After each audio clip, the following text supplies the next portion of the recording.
folks. Let's introduce ourselves. JJ, what's good? Who are you? Who are you playing? Hello, if I'm JJ. If you don't know me, that's sad. You should definitely know me. I'm pretty awesome and you're awesome. Remember that. Um, so yes, I am JJ, TTRPG performer, variety streamer, and of course your friendly neighborhood TTRPG chef. I'm excited to be here and to play with my homies. This is gonna be fun. For this campaign, I will be playing a wizard named Charcuterie because we bougie up in here. You feel me? All right. So yeah, love you guys. Thanks for being here watching us. Beautiful. Thank you, JJ. Appreciate you being here, homie, as always.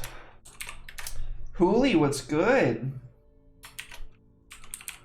It's a little bit different being here on a Monday rather than a Friday. Right? We are getting, like, diverse on our timings. It's like time is a weird soup and it's in a paradox right now. But anyways, I am Hooli, facilitator of chaos at Heroes and Hooligans. I play games, run games, produce games over there, usually a lot, but right now we're kind of going through that, beginning of the year, changing our content crap. So that's that. And tonight I will be playing Obarin Arias, a wizard. Because, as JJ said, we're fucking bougie up in here. That's it.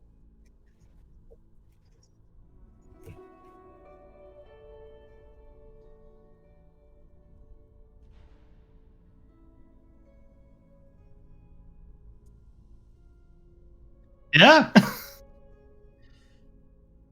Yeah, not much. Yeah, so I'm a literary DM. I make RPG content on YouTube, all that fun stuff. And I'm excited to be here. Have lurked in a lot of the streams. And tonight I'm going to be playing Astor, a tiefling blade singer wizard. So it's going to be a lot of fun to do that and just have fun being a wizard at a school and having fun there.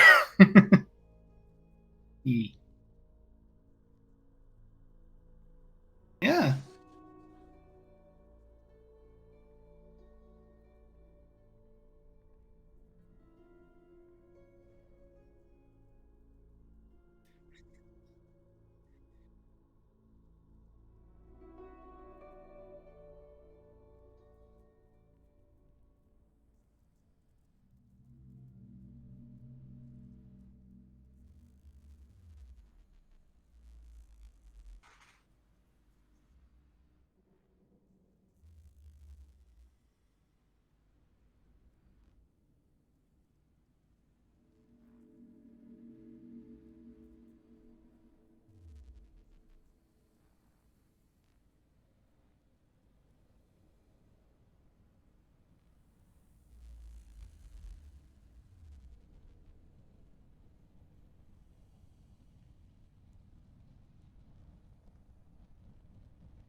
I can hear you.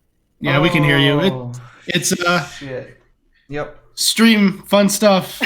Thanks for being here, everybody. Tech issues galore. Okay, my mic was saying that it was on, but it wasn't. So I fixed it. Don't worry, guys. Okay, they said now it's back. Thank you. Sorry, guys. Appreciate you. Tech issues, as always. Hi, Rostrov. Be gone, bot. Be gone, bot. Okay. Thank you, guys. I appreciate y'all. Thank you for sitting tight and letting me know. So, I was just kind of setting the mood, explaining that our characters are in a large circular room. There's these multiple steps that a bunch of students are kind of encircled on, making their notes about the class that they were just, taking part of.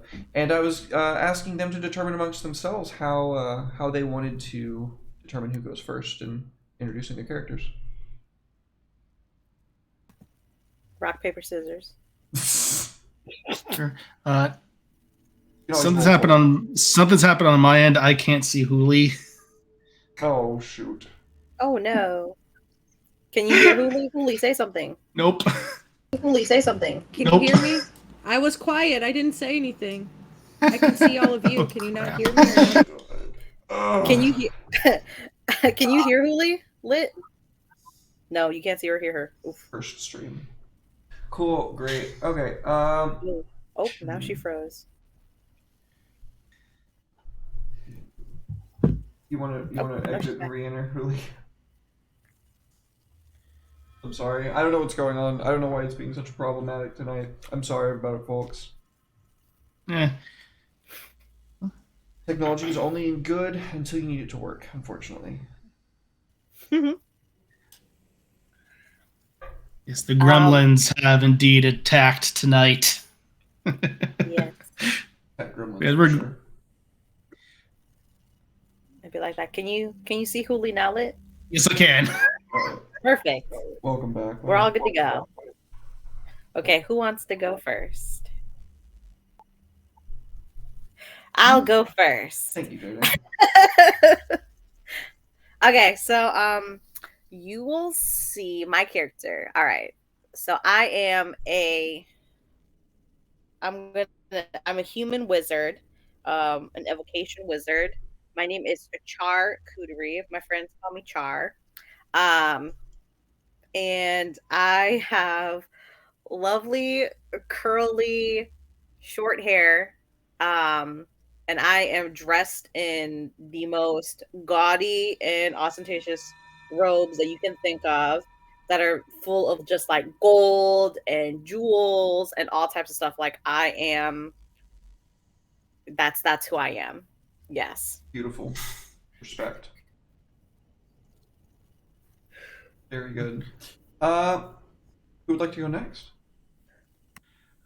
Yes, you see a purple-skinned, old blue, tints of almost bluish tiefling with horns on the side that curl around, as well as large curly black hair that's put into a high ponytail that seems to almost cover a good portion of his shoulders, wearing lots of robes, but as well as a little shoulder capelet, and a little almost scimitar on his back as well. No facial hair, but definitely has a genuine smile about him as he's walking around the grounds. Spellbook at his hip, but doesn't seem to be used all that much. Who knows? Fantastic. Sounds like a very interesting character, carrying a sword and a wand at the same time. I love it. Yep. I am here for it. Fantastic. Huli.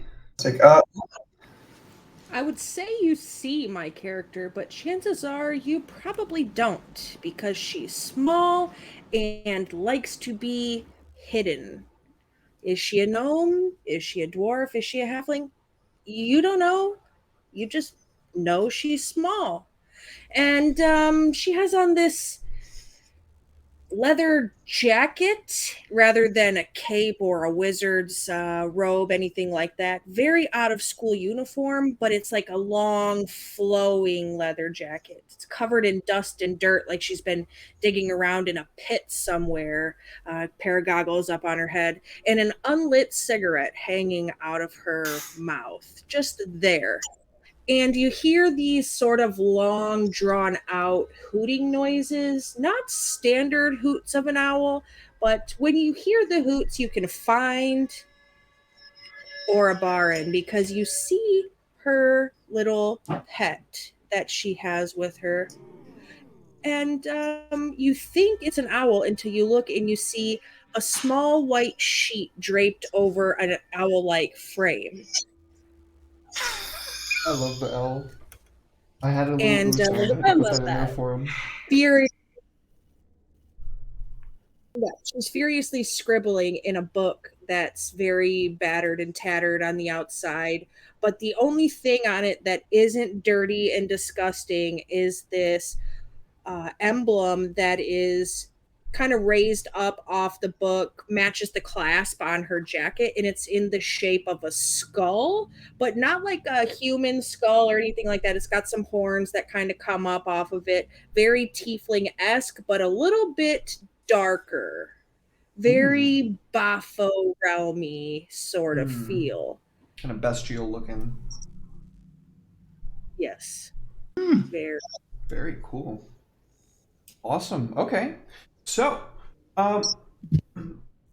three of you being in this class at the end of the lecture, do you already know each other? Do you I mean, you all go to the same school. Are you friends?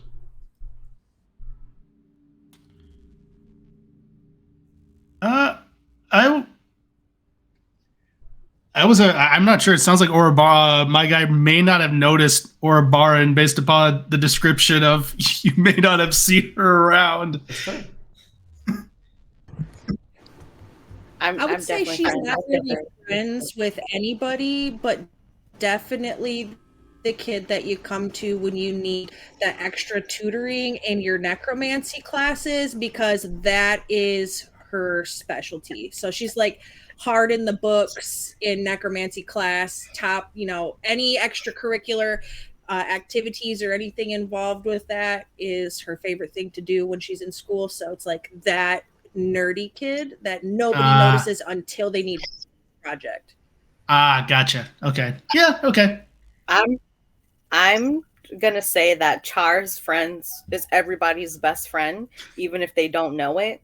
Because I will say that Char is very nosy, so she would have definitely noticed, especially if if I was like really dusty and dirty. I would definitely know that. I feel like I would be like kind of like I'm in the tea. I know all the tea. I know everybody's tea. So I'm definitely everybody's best friend, even if they don't know it. I cannot blame you or hold it against you. You're the popular girl. That's cool. I'm here for it. Aster definitely is the guy who thinks he's too cool, but is really not. Definitely gives off that those kind of vibes. So, yeah. So I think he would definitely be aware of everybody, but levels of friendships would probably definitely vary. All right. Well, at the end of his lecture, Professor Quince makes his way up to you. We'll just say, for all intents and purposes, you're all just in the same general area, whether or not you happened to be purposefully standing by one another in class or not. And he pipes up, "So, how are we feeling this evening? We absorb everything, really get what we're paying tuition for."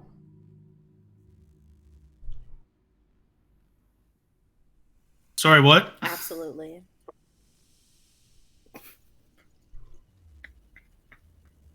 He just kind of looks around like you three are the only ones responding, and he was kind of trying to field the question to the whole class. Kind of like looks down for a moment. Yes, well,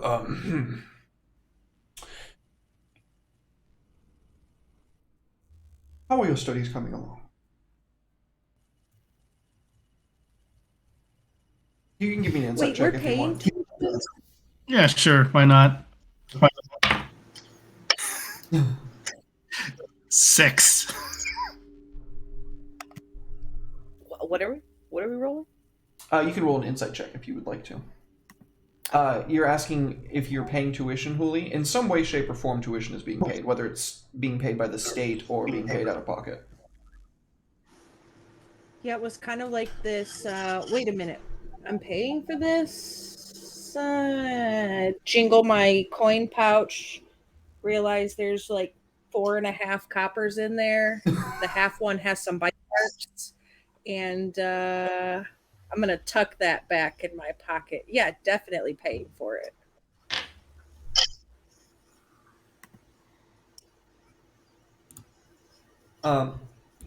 So a 6. Oh, there it is. Okay, a 19. So you get the feeling that he wants something from you, like distinctly. Even with the 6? Oh, so Huli got a 19. Oh, okay. Sorry, yeah, I should have said Huli's name. No, you're fine. Yes, Professor, do you need something? Because I have someplace very important I should be heading out to. I'm actually, by the dial of the sun, a few ticks late. I was I was told that I needed to get you three to the headmaster's office. Can't really say why, but figured you probably didn't want the others hearing if you were about to be assigned to detention.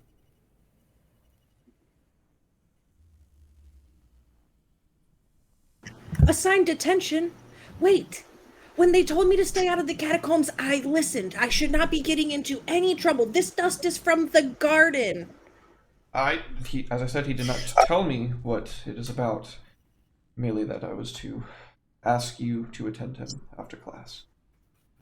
That sounds about right for me. Is it going to be...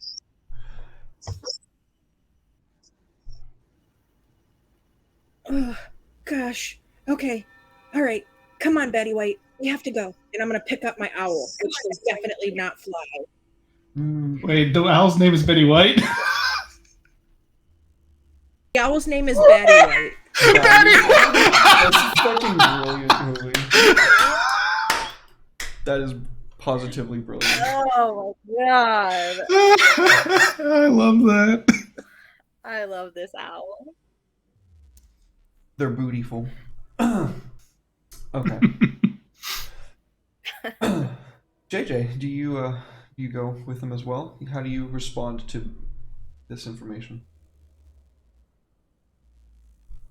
Oh, I'm definitely going. I'm definitely going.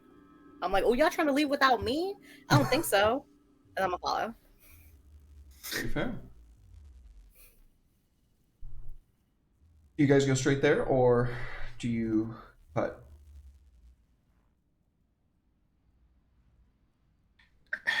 What are the odds that this headmaster really wants to see us, and it's not the fact that Professor Quint just wanted to get us out of there? I mean, what are the odds, really? I don't know, but he's making me late for a very, very, very important date, so I need to go now. Whatever What you kind do of a is date? Whatever you do, but I'm square. What kind of a date? None of your business. Okay, fair enough. I just never know.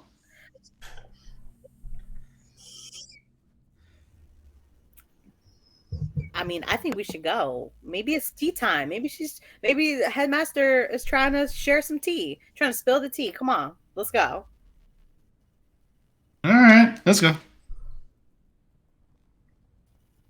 So we see the three of you making your way downstairs from the tower that you are in, across the grounds, and we can see this large obelisk sitting in the center of the lake, catching the dying rays of the sun's glinting off of it.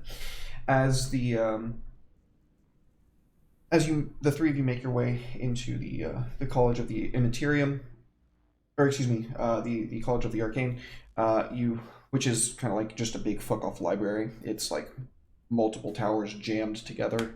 As you make your way inside, there's all these books flying off of shelves and replacing themselves, as you are used to seeing. There are multiple tiny fae sprinting about the grounds, cleaning up after, whatever dirt might fall from ancient books sitting on shelves that haven't been disturbed in a long period of time.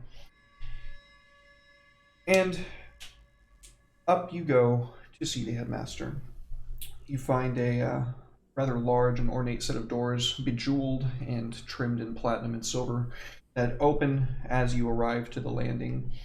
And on the inside, the tall, slender, and scaly form of Kalira, ancient arcane artist.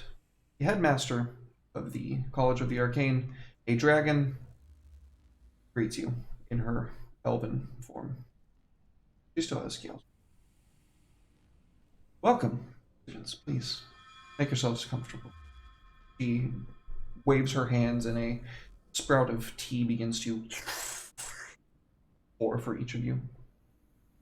Was tea. Was tea. Wait. Master, before you start handing out demerits, I was not in the catacombs. I was just in the garden. Now, we've met on multiple occasions about your journeys into the catacombs, and I think I made myself very clear I'd know if you went in there. That is not what this is about. Oh, it's not? And I'm gonna tuck my pack that's like messenger bag that's on my side. I'm gonna push down the maps that are definitely ones that I've been detailing the catacombs deeper into my bag. She nods. Yes, indeed. This is a bit more... How shall I put this? There comes a time in everyone's life, student, teacher, headmaster, when they have been given much, and it is time for the world Are you to gonna ask... give us the talk? Birds and the bees? Oh, please don't. She kind of blushes like, oh my god, no. You haven't had that yet?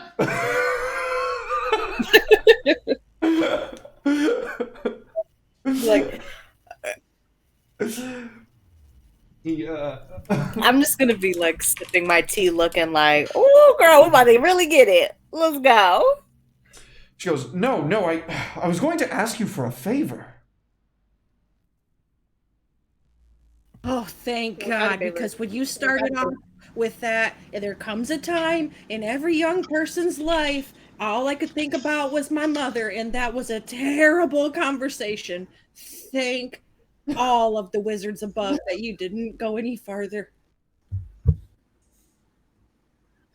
She's just kind of like dumbstruck looking at you, like feeling as awkward as draconically possible.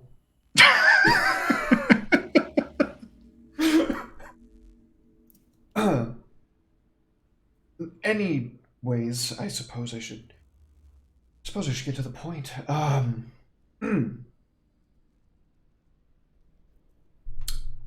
I need you to find someone.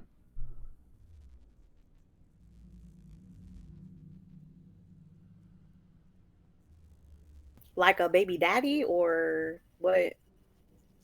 Who we finding?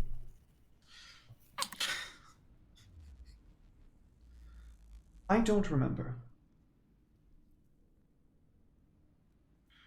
Well, that's problem number one. She nods. Indeed. How do you know they're missing if you can't remember?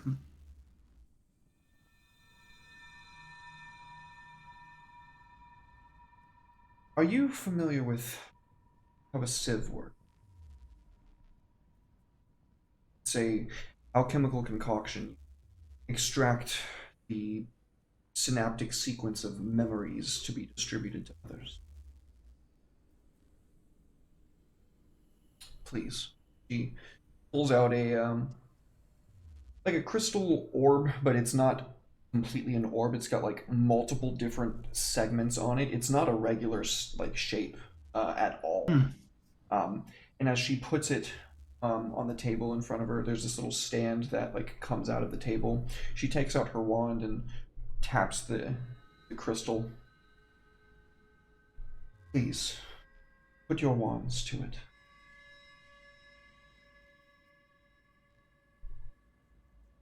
I do so.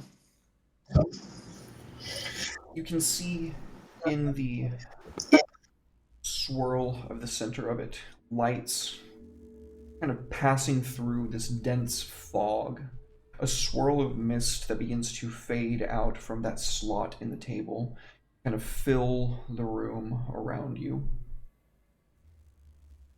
You see ages fly past from the window outside, but in the opposite direction, in reverse, and by the time that it slows down finally, the sun and moon like a constant beam across the sky, it rests on a somber morning, a peaceful morning, birds chirping in the wood, and we can see a number of students that approach the tower for their daily class. The dragon in her form, much younger at this point, even elven, you can tell that age has not yet touched her. There's a group of classes outside studying by the lakeside, performing a lesson, and she's watching over them as a number of them make their way inside. Curious, she sends a censor after them. They go into a study hall, one of the many, many nodules that exist in this campus for all myriad of applicable study. And after a time, when the door opens,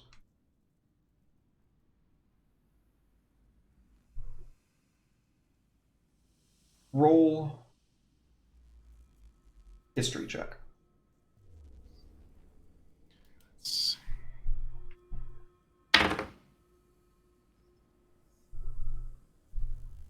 13. 13, okay.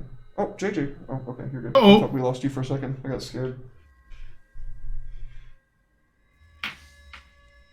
JJ, do you know how to roll the skills?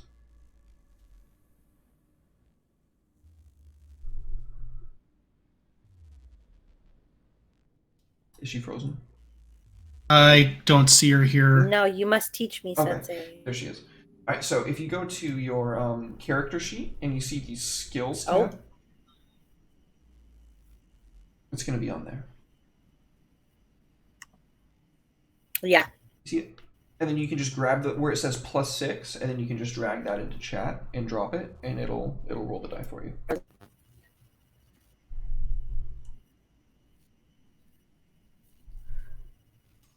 Okay, you froze for me, so I missed like. Oh no! Oh Wanna go to the skills tab no! Dude, the gremlins are out in force tonight.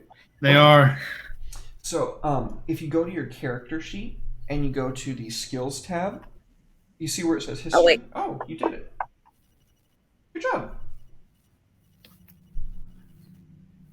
Thank you. So, Astor, you realize that the library itself. Oh, did we lose you again?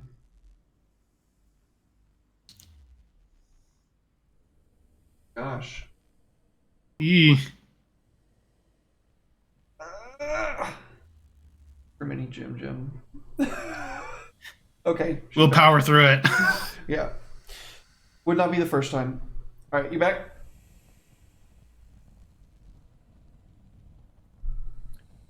JJ? Is it me? Yeah, can you hear me? Fuck. I'll tell you guys what you see. Okay. And she got the highest roll, so I'll tell her last. So you guys see that the library has undergone a multitude of changes.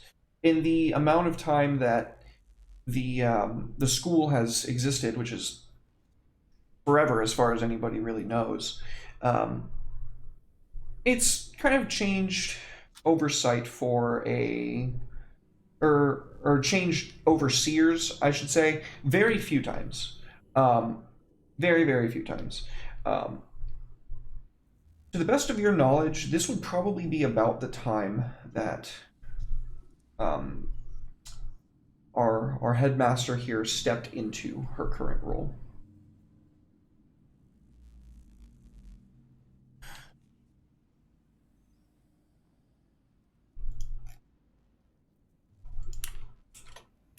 hope JJ did not miss.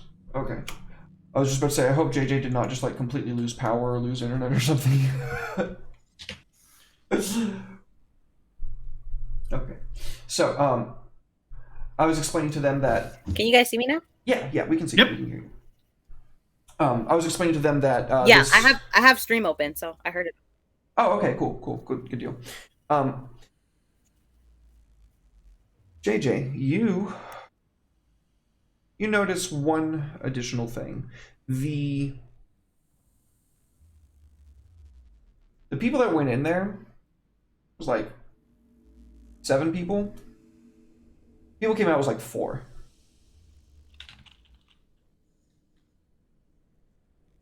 The sensor moves in past the door to see on the ground a single page from a book, a textbook, just torn out.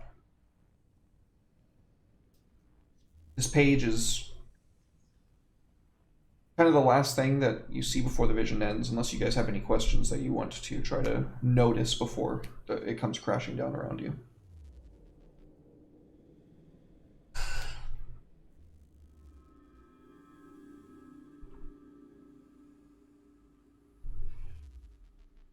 Did we see what the last page said? Or A little bit. It looks like some kind of magical array. It's not full. It's not complete though.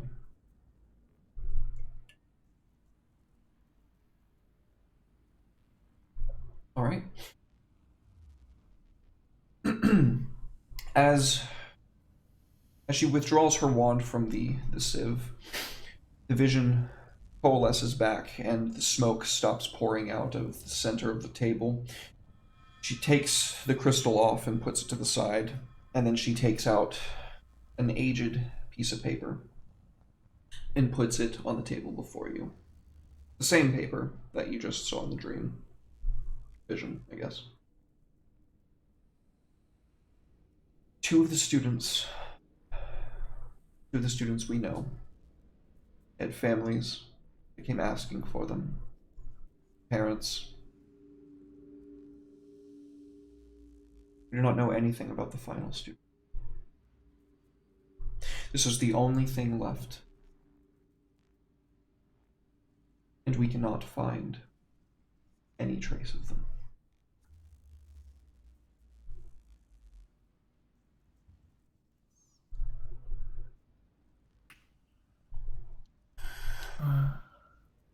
Where do you think the last time they would have seen them? I mean, you sound like you've gone down to the catacombs. Did you find anything like that?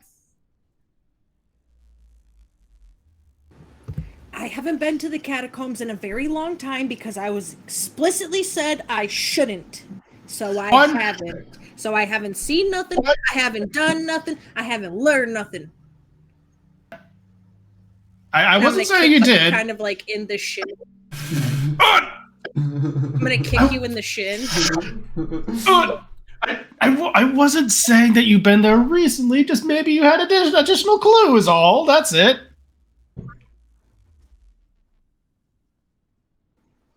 Oh, now Ruby's glitched. Oh my god. Oh, there she is. She's back. Okay. You good? That's the tech god shaming me for shin kicking my party mate.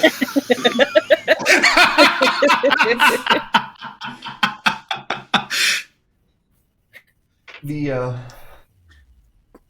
headmaster says, I'm not telling you that you do need to go into the catacombs. For all I know, you might very well need to go find out what it is that's going on here. But what I do know is I need someone's help. You 3 are the only ones that I have any leverage over. If you do this for me, your next semester is free.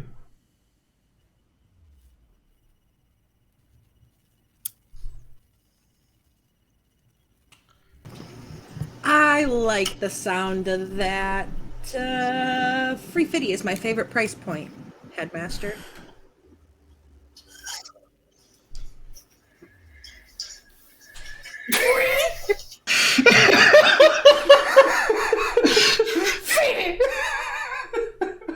Free Fitty. I love it. Oh my god. I'd be like, I'd be like, well, headmaster, you already know I'm always about my bag, so I got you. She hands you over the scrap of parchment and says, thank you. Well, should you have any news to report or any questions, I suppose the library is open to you. Do be careful in the restricted section. If you see any books that look like you shouldn't open them, just don't. The key kind of clatters on the table next to the page. Okay, give you like the biggest. Sorry, go ahead. Oh no, I said I'm just gonna say, oh, okay, and then give you like the biggest like wink. Oh, gotcha. Like, The restricted section, where all of the oldest books in the library are that I haven't been able to get my hands on because of those screamers that watch it all the time. The restricted section and free fitty price point. Yes, let's go.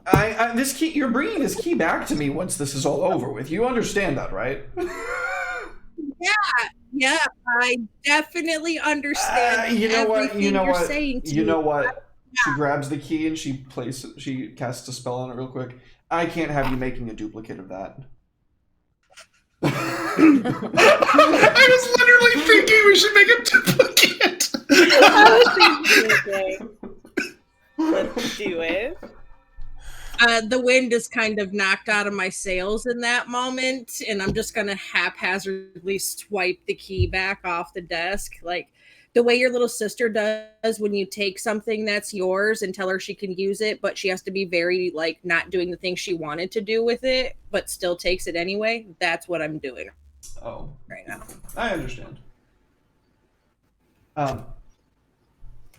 So the headmaster, one final thing before departing. Assuming, do you guys have any questions for before?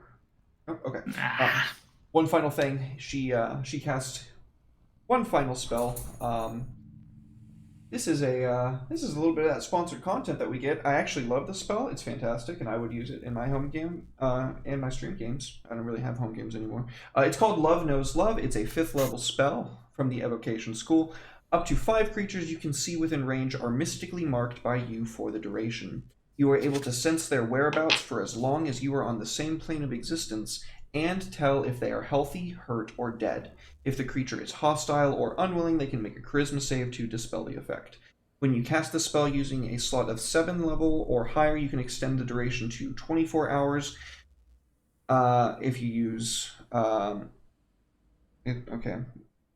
7th level or higher, you can extend the duration to 24 hours, and then 1 week as a 9th level spell.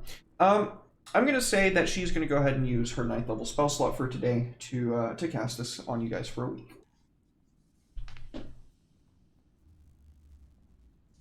Very cool stuff, Kel and Scald. Fantastic.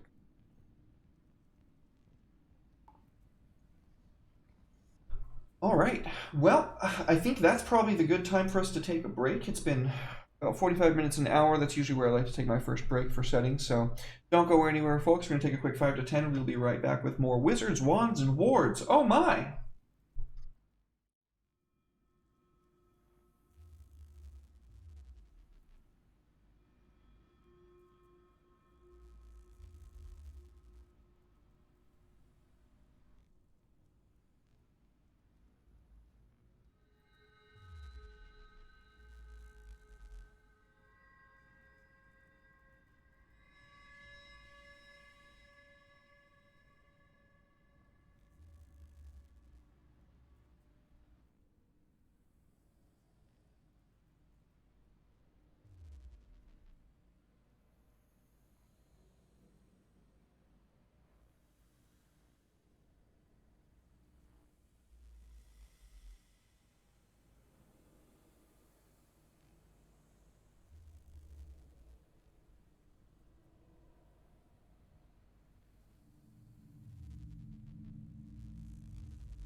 Welcome back, folks. Welcome back. Thank you very much for waiting. We got the title fixed, and we figured out why the title was being such a pain in the ass. Why do I hear myself? Why the title was being such a pain in the ass? Why do I hear myself? Where's that coming from?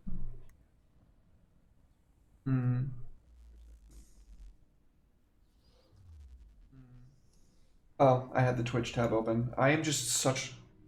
I'm on fire. I'm on fire, folks. We're like 0 for 3.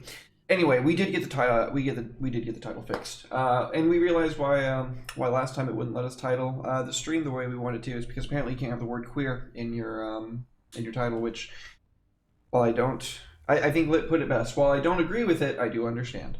Yeah. So, with that being said, let's get right back into it, folks. Where do y'all start your investigation? Shall we head to the restricted section? I'm already in the restricted section. I didn't wait for you.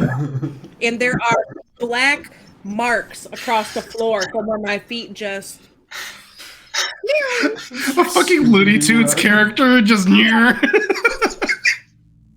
Yeah, exactly like that. What is it?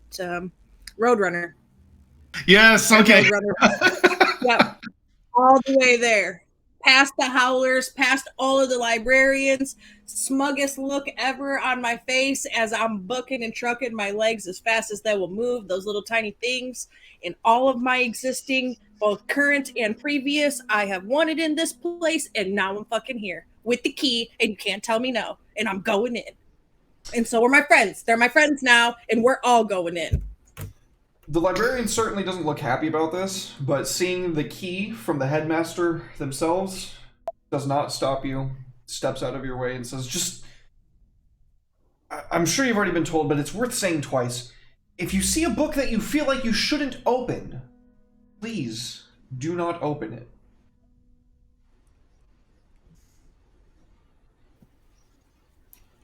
Got I'm it. going to give the librarian the same wink. The same exact wink I gave to the professor earlier. Gotcha. I'm gonna have her make an insight. How do you mean that? How do you mean the wink? It's the freaking crunk, right? Like, Right. Yeah, exactly. It's the like, I'm definitely going to open every book in this place, but yeah. So she does not get that. That goes over her head. And she rolled really, really bad. She steps out of your way and says, if you need any parchment to make any notes, just keep in mind those notes have to be handed over to the headmaster if you're copying anything out We of don't there. need anything. Less talking, more walking away. We're going. Okay, Goodbye! I'm going. Gee. Like, thank you, sis, and just keep walking. I follow. I'm mumbling about how we would need her inferior parchments and quills as I pull out the best looking parchment that the school has to offer from my bag. Poor AF, but I have the best parchment for cartographing. And that's the only reason. You got like vellum. Yeah, the nicest stuff that the school has. Hence why I have only a couple pieces of copper in my pouch. Beautiful. Yeah. If you're spending your like actual gold on it, I'd say that you have some like nice like deer hide vellum, like very finely made. Like the restricted sections gate stands before you. There's a chill that runs through the air and causes the little pricklies on the back of your neck to stand up as the awesome power that has been bestowed unto you by the headmaster is now wielded so righteously in your hand. Key to the restricted section. What do you do?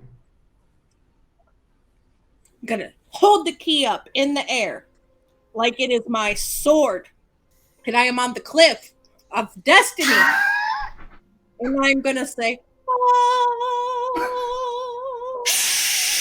This is still a library! It's like the voice of angels. and I'm gonna stick it in ever so gently. And I'm just gonna stick the tip in. I'm gonna pull it out, and I'm gonna make sure to dust the key off really well. I'm gonna blow on the key, blow the keyhole, wipe it, and I'm gonna kiss it for good luck. I'm gonna slide it in, gentle tip shaft, all the way up to Oh, by all the wizards, the chink! base of the key.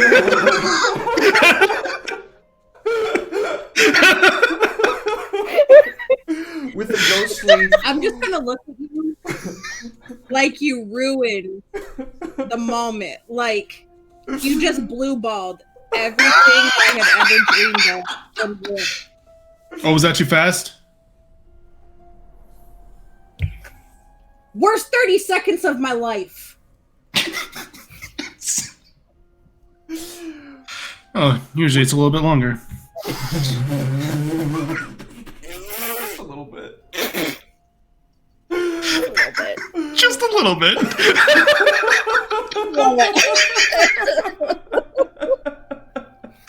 Ooh. Oh my goodness. Oh my goodness. Okay. With a ghostly and a loud sound of the gate slides open before you, and inside you see, stacked floor to ceiling, shelves upon shelves upon shelves of all myriad of art forms deemed too dangerous by the staff and faculty of the school for just any old wizard to have access to. But not you three. What do you guys look for?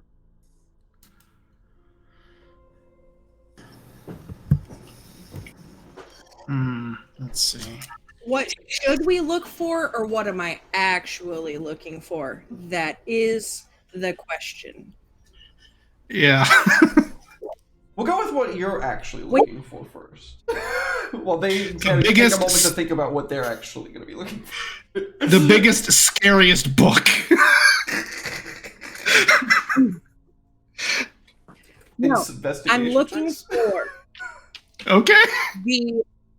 the book that will have the exact layout of the original build of the school that details the catacombs, and I want to check the accuracy of my cartography skills against the actual architectural design of the catacombs and make sure that I have mapped them correctly, because when I'm a famous archaeologist someday,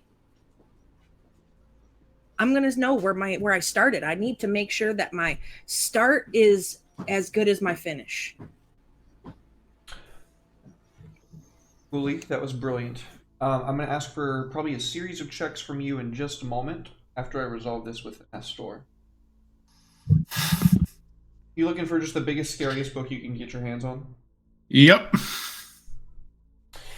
Sitting high upon a shelf, there is this large red book. Its binding seems to be some strange skin of a creature that you're hitherto unfamiliar with, but you do get the idea that probably got some pretty fucking cool shit in it, man.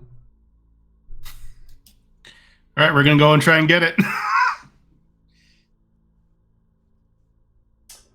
There's there's a number of ways you could go about doing this. There's Yes. a myriad of options. What do you do? Let's see. What kind of spells do I have at my disposal here?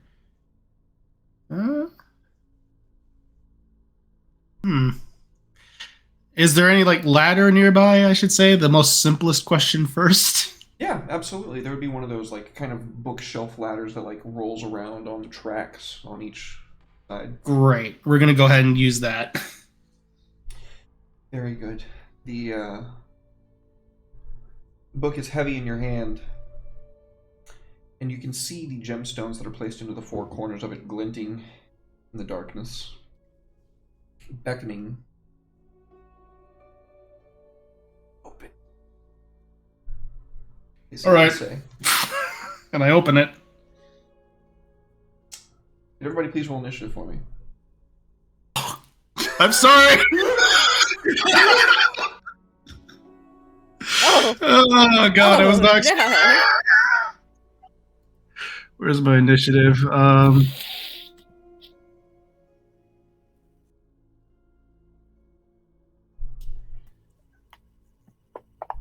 There it is. Oh no. Oh. Oh no. Okay, that's not bad. I'm in danger. Poquito. No worries. Sorry. So, guys, if you will look to the combat tracker, there is a tool up on the top right-hand side. It looks like a couple of crossed swords. Go ahead and click that guy.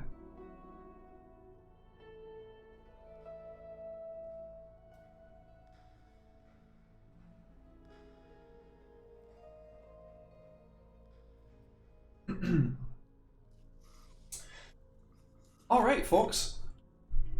So, as you open the book, there is this swirl of horrific burbling. It sounds like a screech from beyond. That's kind of the only way that I can really describe it. There's a distinct sound of metal tearing against metal. And once the smoke, as it were, has cleared, standing, or rather I should say, flying in the middle of the room, a beautiful man with red skin, red wings, a long barbed tail, and these tiny horns protruding out the top of his forehead. I was beginning to think I'd never be out of that. Say, which one of you? I'll be taking that book. First, I need my 3 wishes. 3 wishes. What do you take me for? I freed you from something. Normally, that means you're some kind of. I thought there was some kind of magical being that, when they're trapped somewhere and they release them, they give wishes. Is that not this case? Roll an Arcana check. He is intelligent. He is not wise.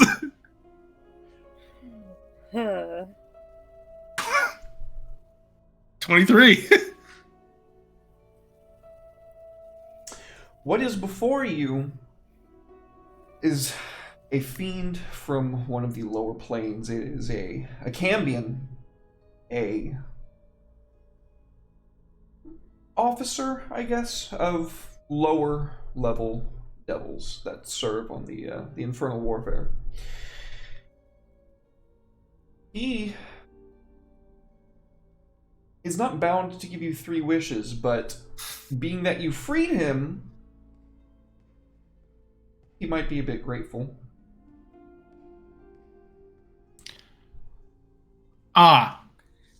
My mistake. Well, tell you what. I have freed you, and I'll be willing to hand over this book if we are currently on a mission. We are currently looking for one student that went missing many years ago. Perhaps if you are aware or could point us in the direction of the best book, or maybe even what happened to this student, I'll be willing to hand this over, especially since I freed you. He thinks about it for a moment. Your terms are fair. Tell me about this student. What do you know of them? I point to my classmates and being like, it's like, you're up.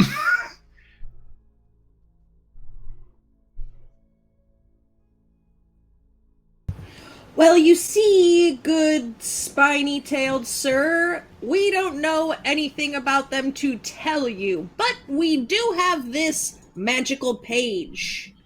Say, where you come from, are there lots of interesting, historically dead things that you'd be willing to informationally trade with me about?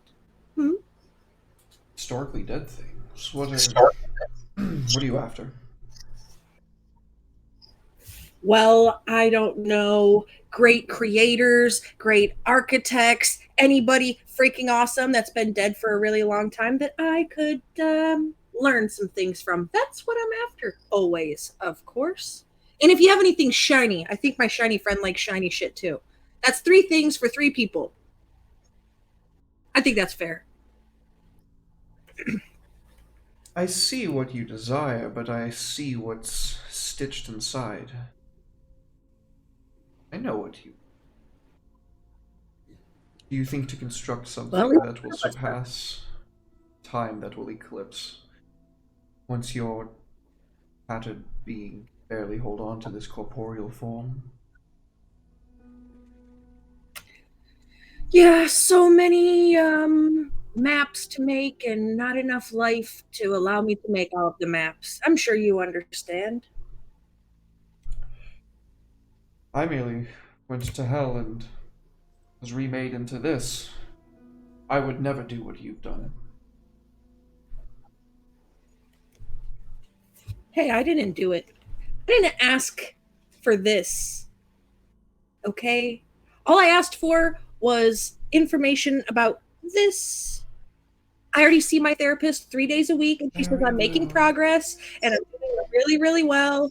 And I don't need you second guessing her opinion about the way that I'm doing in my life. I have officially achieved neutral status. I'm not in the chaotic side anymore, and I'm not falling in the evil side. I'm right there in the middle at perfect neutral. So take this paper and give us information and mind your own business.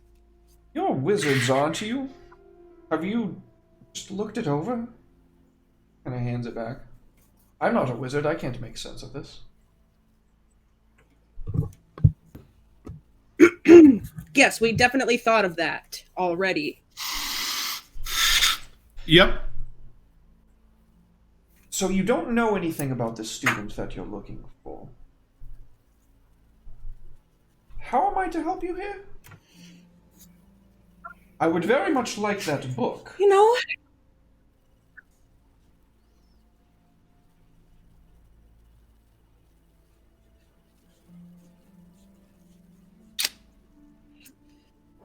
you know, it's a terrible thing to want.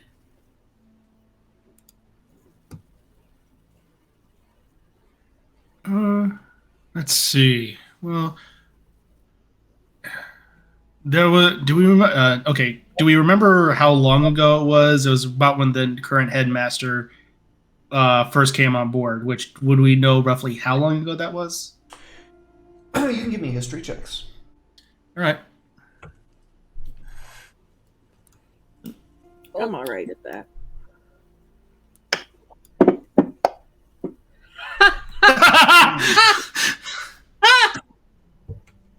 I'm all right at that. The And that universe. The universe says no. Oh, Oh my goodness. yeah, that's. So this isn't Pathfinder. There's no Of course. critically failing skill checks. True. You didn't fit. You didn't. You didn't get below 10 or whatever it was. Like. Yeah. Astor, this Yo. headmaster is at least like a couple thousand years old.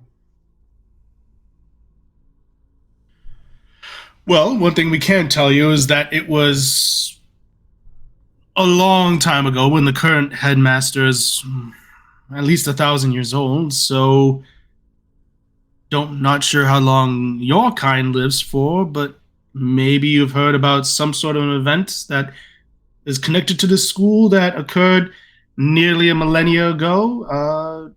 And some students, 3 students in particular, something happened to them. 2 we know, but the other one we don't. This school, yes, this was before I was locked away. Let me.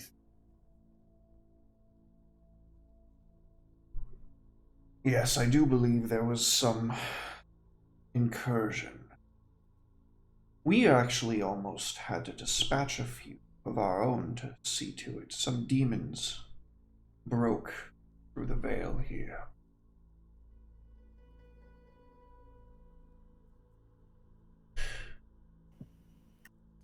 I don't know anything about any students. But what I do know is that where there is demons and there are people, there is usually someone looking to broker a deal with that which dwells in the abyss.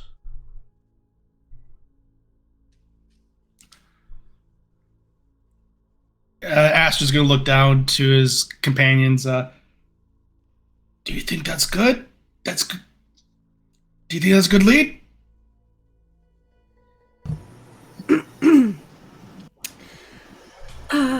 I don't know how to say this to you, my very large friend, but don't you think that if something was trapped in this book, he probably shouldn't have access to the book?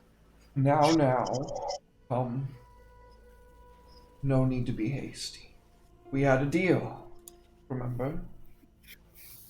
Yes, a deal for information, and everything that you have provided has been exceedingly unhelpful. He thinks long and hard. I don't meddle in the affairs of mortals. That's not my business. You like to mind your business. And giving you the book in the restricted section. Yeah. I didn't catch that, Huli. I think it's not. Now I was just going to say, in books in the restricted section of a library that we're technically not supposed to even have access to, but we do because we're on a secret project, totally allowed to be here, but we're not supposed to normally. You think that we are going to jeopardize our astonishing education for that? No.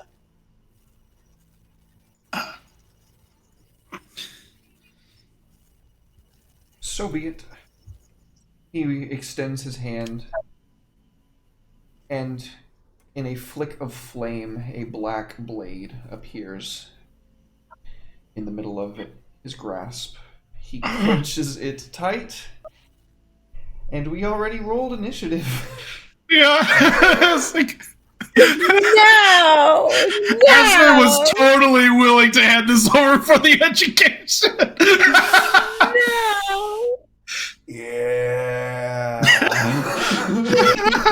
Oh.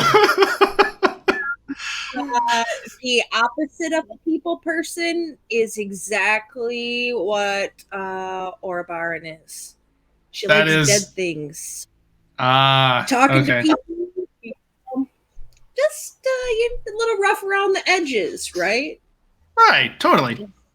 I guess Not very diplomatic. No. Well, I'm right next to him. This is going to be fun. Good thing that your blades are musically talented and will sing all over him. True.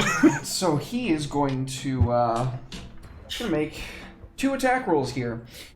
He is going to extend Oh, one God. hand down towards Huli for being so belligerent. And then he's gonna Shocker. rush out with his sword against Astor, who he is currently flying next to. Yep.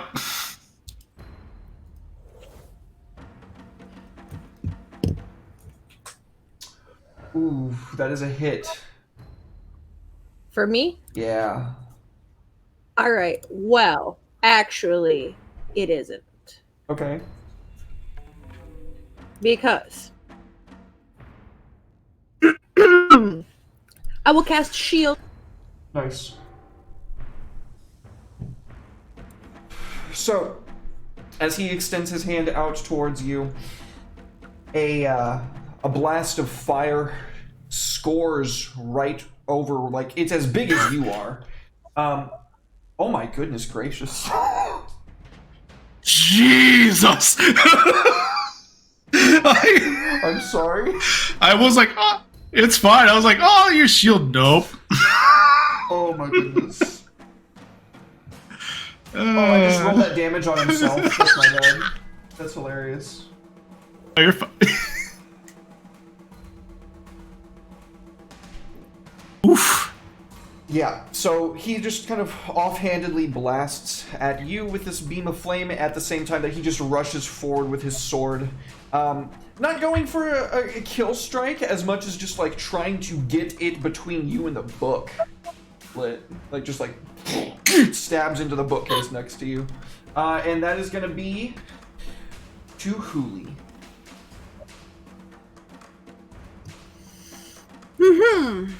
Well, you see, what had happened was, in this moment, I say to you, good sir, goodbye and farewell. And I'll slip a little ring with a skull on it over my middle finger and disappear out of sight as I am invisibility casting on myself. Hell yeah, dude. Nice. Alright, any bonus action, any movement? I am going to move to behind the closest bookcase. I'm fairly small, so I could probably hide behind something small-ish. Okay. So that's what I'd like to do. The closest thing that I can kind of like duck and get some cover behind. Sure. That is what I would like to do for movement. And as far as bonus action, I think I don't have anything in this moment. So no, that is it. EOT for me. Very good. Astor. Well, that is fairly straightforward for me. We're going to go ahead and bonus action enter to my Blade Song. What's that look like? So basically, at this point, Astor is probably going to go ahead and like slide down from the slide down from on the ladder, hit the ground while drawing his blade, and is just going to start entering into a more like acrobatic type fighting stance. So it almost looks like he's actually dancing while doing this. I think so we're going to go ahead and enter that, and that increases my AC, thankfully. And then we're going to go ahead and, as an action, cast Mage Armor on myself. Oh, very good turn. Yep. So that will be... I effectively did the sliding down as my movement and then all that good stuff. So that is everything. All right, straightforward turn. Very good. And Charcuterie, it is your turn.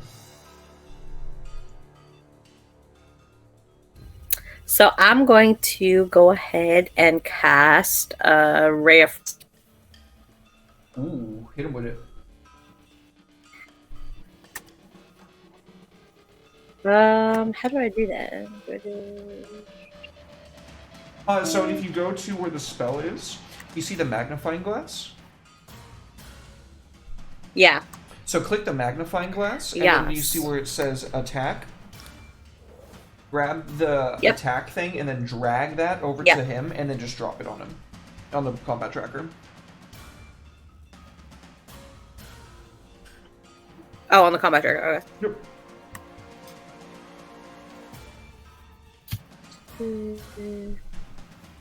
Did I do it? Oh, yes. No, wait. Maybe? Nope. You guys do see him on the combat It tracker, has right? a little thing. I feel like I'm... See what? Maybe? Y'all do see him on the combat tracker, right? Oh! Yep. Okay. So what you can do is you can hold control, Yeah, I do. and you can click on the little guy. You see where he is on the combat tracker? Boop. All right, now just click the attack roll. Boop, boop, boop, boop. Oh. There you go. Okay. And... Did I do it? Yeah, you did. Good job. Oh, okay.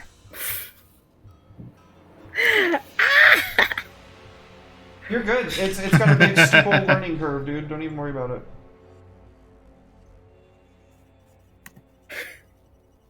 Okay. Did I...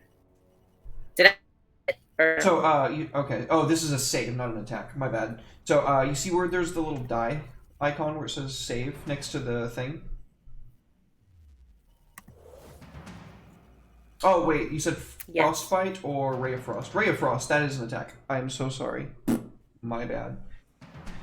So you see with the attack thing? Where it That's okay. says- Frostbite is fine. No, you can do either one. It's fine. It's the same way either way. Just whichever one you want to do. Drag it onto him, or just now that you have him selected, you can just drag it into chat. Into the little chat box.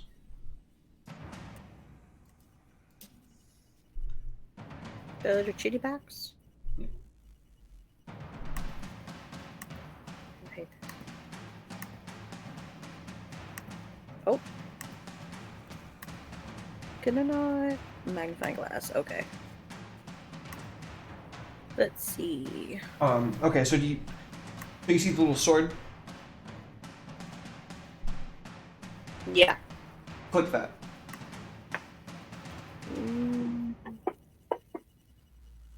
Oh. Oh, shit. All bad.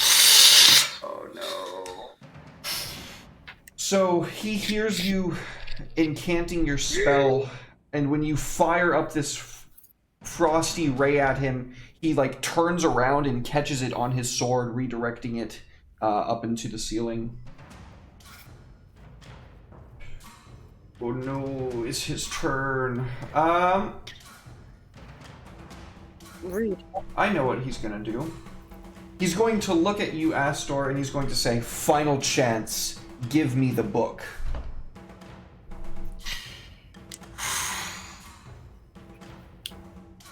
I don't know if Huli's saying anything right now. I can't hear or see her, but He says no. Nope. no, okay, no, don't give it over.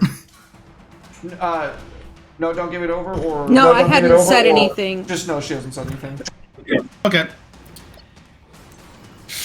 I mean, I don't want you to give it over, but you're also in control of your own character, so I officially want you to make your own decision. My friend here says that's not good enough. I guess we're going down. I rolled a 1 on my decision, so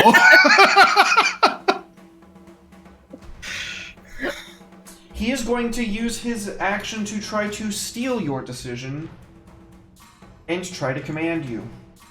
okay. Would you like to roll your own save, or would you like to go with that? I'll go ahead and that's a charisma save, wisdom. Wisdom. 16. There you go. You're good. Okay. So he looks at you with eyes burning of fire. Drop it. No. It is Huli's turn.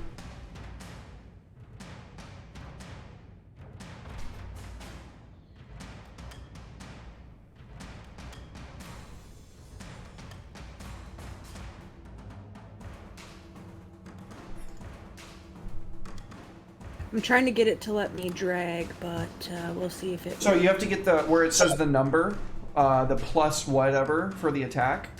That's what you right. drag onto him. That's right. You did tell me that. You did tell me that. No, I don't want. Alternatively, you can click on the sword and just drag that. Yeah, I clicked the sword on accident, but I didn't want. I want to drag it over his name, but it's not letting me.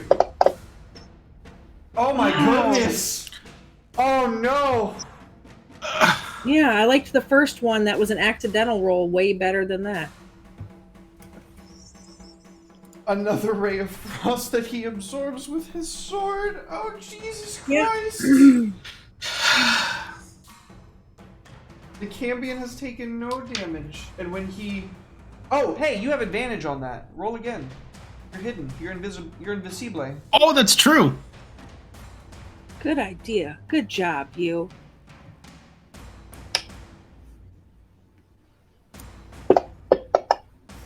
There you go. Hey! All right. Damages. Oh, you have to roll it onto him as well. Okay. Ooh, nice.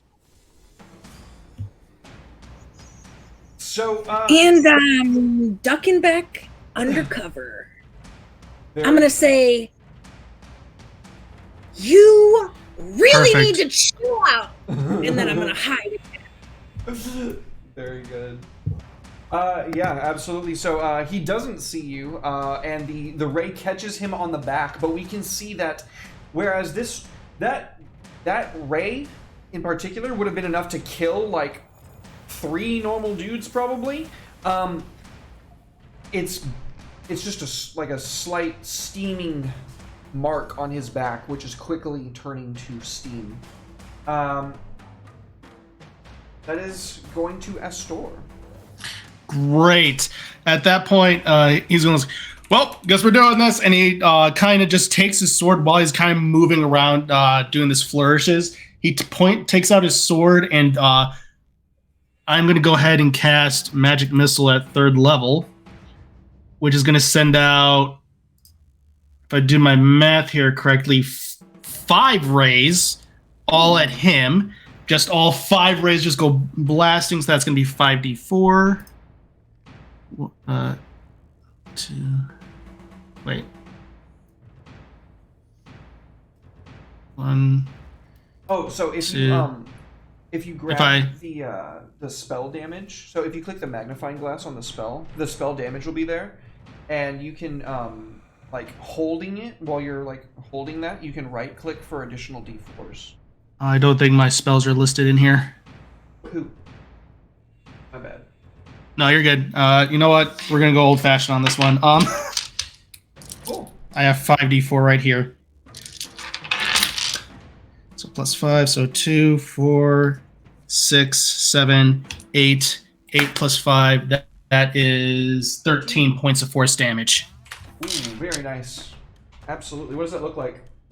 So basically, it's just 5 blue rays that almost look like ice just come shooting off of Astor's sword and just pummel into this guy's back, and then he's gonna just keep on trying to dance around the battlefield, and that's really all he can do. Fantastic. We can see his wings like shredded a little bit from that as he cries out in anger. Charcuterie. Oh, sorry, I didn't mean to cut you off there. Oh no, I was just going like yee. Oh. JJ.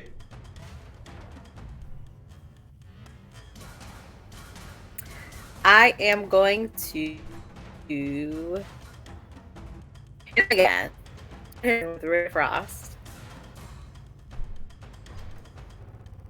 Because why not? Got to figure it out. Let's see.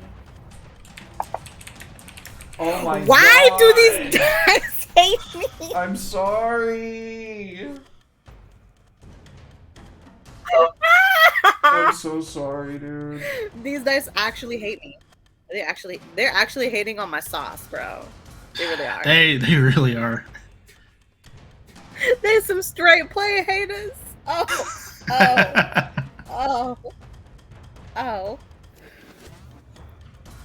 I would like to run. I would get far away from this. I just imagine myself like trying to throw this fucking like ray of frost, and it's just like shrooms right by him, and I'm just like, oh shit. Let's just turn around and like run. He sees you turning to run.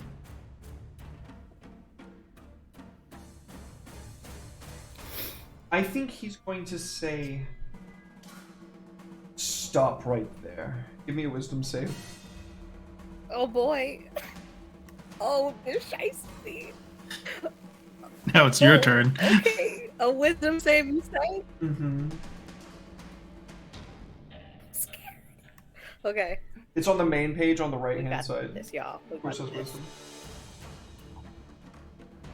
Oh my god, you barely got that. You succeed as he tries to use his fiendish charm on you.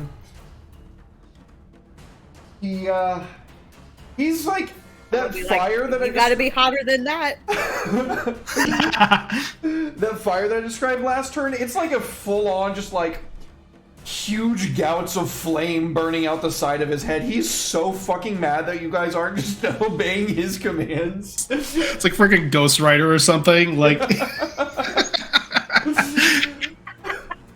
back to your turn, Huli. Oh, blast! Thank you, Kieran. Appreciate it. I was just going to point that out. But what I am going to do is I am going to shake in my boots a little bit because this guy's really big and I'm really small and he's got fire and I'm a little bit scared, but I just want him to fuck all the way off. So I'm going to reach into my bag and I'm going to pull out a pile of bones that did not come from the catacombs because I wasn't there. And I'm going to put them on the floor next to me. And I'm going to say, all right, Steve, it's time to do what it is that you do. And I'm going to cast Animate Dead on Steve. Is that a ghoul? Or is that a... He is an animated undead servant. Skeleton, zombie? Yeah, he's like a skeleton, I think. He's a skeleton, okay. It's just whatever the Animate Dead spell gives.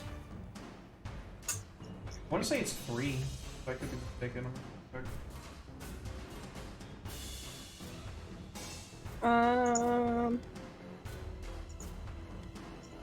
Choose a pile of bones or a corpse, imbue it with the foul mimicry of life, Okay, it's just 1. and raise it as a creature. Yeah. So just 1.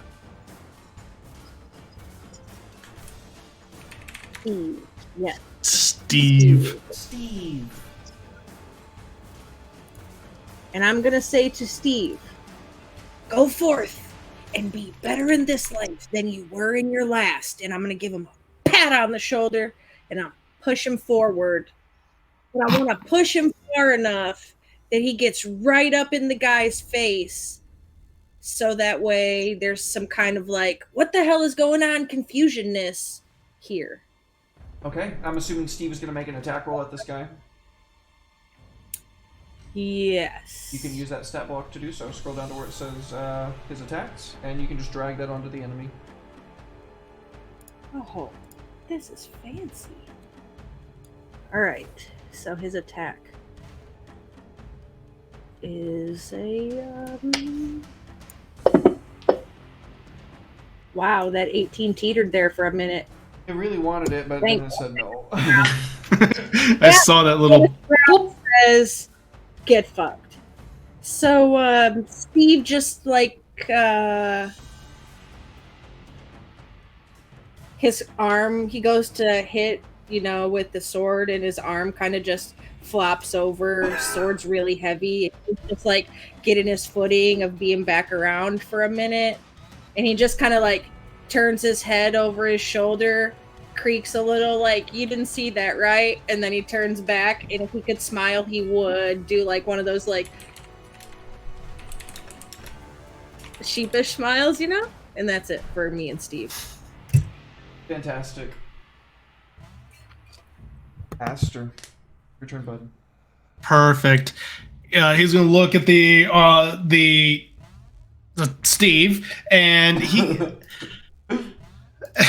and just give a slight nod, and then continue dancing around the battlefield. And is gonna go ahead and well, this worked last time, and cast magic missile at 2nd level. So that's gonna be only 4d4, Okay. and that'll be better rolls. Much better rolls this time. 4, 4, 4s. That's 12, 13, 1. 13 plus 4, so 17 points of force damage. Fantastic. Yeah, so you hit him again with another volley of these missiles that shear through his wings. He is getting pretty upset with you, and he turns away from from charcuterie, and like these eyes just staring straight into your soul.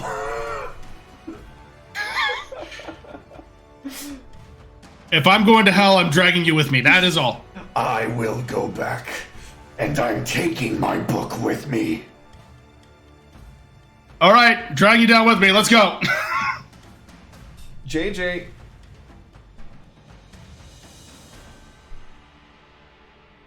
Oh boy. Okay. Assuming that was your turn, right? I'm trying to. Oh see. yeah, there's not much else I can really do.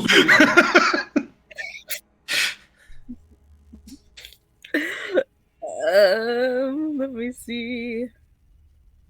I'm trying to see what do I have.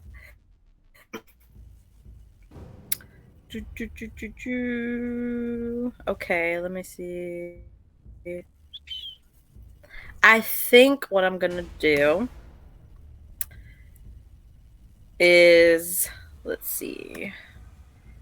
Yeah, screw it. I think I'm gonna just go ahead and I'm gonna shoot magic missile. Yeah, Why? Cause. Yeah. Withering fire of magic All right, missiles. Join the party. Hey, it auto hits. Like Yeah. So, what level are you going to be casting it at? Okay. I will cast it at level 1. Okay, so it's going to be 3. 3 of those little bolts. It's going to be 1d4 plus 1 each.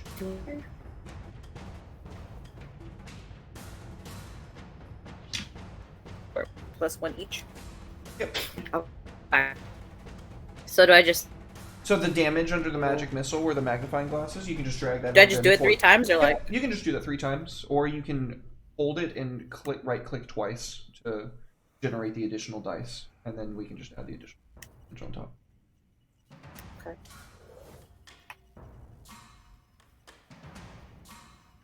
Alright, let's see. I don't know if that did it. Right. Nice. Let's do it 3 times. Nice. There we go. nice. Oh, yeah. 12 damage. Yeah, what does it look like when you use your magic missiles, JJ? I'm gonna say that my magic missiles are like ruby colored because they look like rubies because, you know, Shard is definitely all about the gem squad. So they're gonna look nice and shiny and they're gonna have like a little bit of glitter. Like, so they're gonna be like ruby red with a little bit of glitter on them because, you know, we gotta go for the flare. And so as I shoot it, those bad boys are just gonna go right up in his grill, all up in it. Oh. You want, but you got it. Oh shit, so you're just getting him like headshots on these. Yeah, absolutely, yeah. It's just like as he's like looking over, his head goes like bam, Absolutely. bam, bam. He's just like almost knocks him to the ground for a second, but he like uses his tattered wings to stabilize himself. Is that your turn? Yeah, that'll be my turn. He uses those tattered wings to stabilize himself before gripping his sword tight with both hands, wrenching them tight, which causes a huge gout of flame to burn down the edge of the blade, and he is just going to try to give Lit the business. Bring it. My AC is currently 19. Let's go. Oh my god, that's insane. Because Blade Song, I can add my int to my AC. Oh jeez. We're shielding that motherfucker, so we're bringing it up to a 24. Woo! God damn, 24 AC at level 5. That's insane. Oh, beautiful. So he's like two-handed, just this huge sword of flame swinging it at you. What does it look like when you block him with your shield? It's full anime mode where he's just doing those wide sweeps and just deflecting every single one. Beautiful. Fantastic. Yeah. Reaching a fever pitch at his incompetence. Well, I guess incompetence. He's not pulling off what he's wanting to do. I guess impotence is a better word here. He's big mad. Uli, what do you do?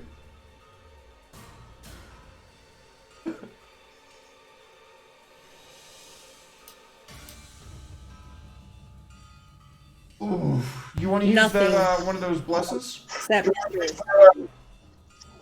yeah, we got one, right? That's an extra, what, D6 Everybody to gets it? everybody has 1d6 that they can use, except for me. I'm sorry, what? everybody except for me has a D6 that they can use on a Okay, D20 roll yeah. of their choice. I'll try it. We'll see what I get. Oh, wow. Ooh, no. You would have needed a 6, I'm sorry. Actually, I'm going to give you that back. I didn't realize you would have needed a 6. Do you want to take that back? Yeah, I can have it back since you Yeah. just tried so terribly to hurt my feelings. I'm sorry. I did not realize that you needed Yeah. a 6 there. Yeah, he's Yeah. got... You guys have been fighting Well, him what long I- enough. He's got an armor class of Hey. 19.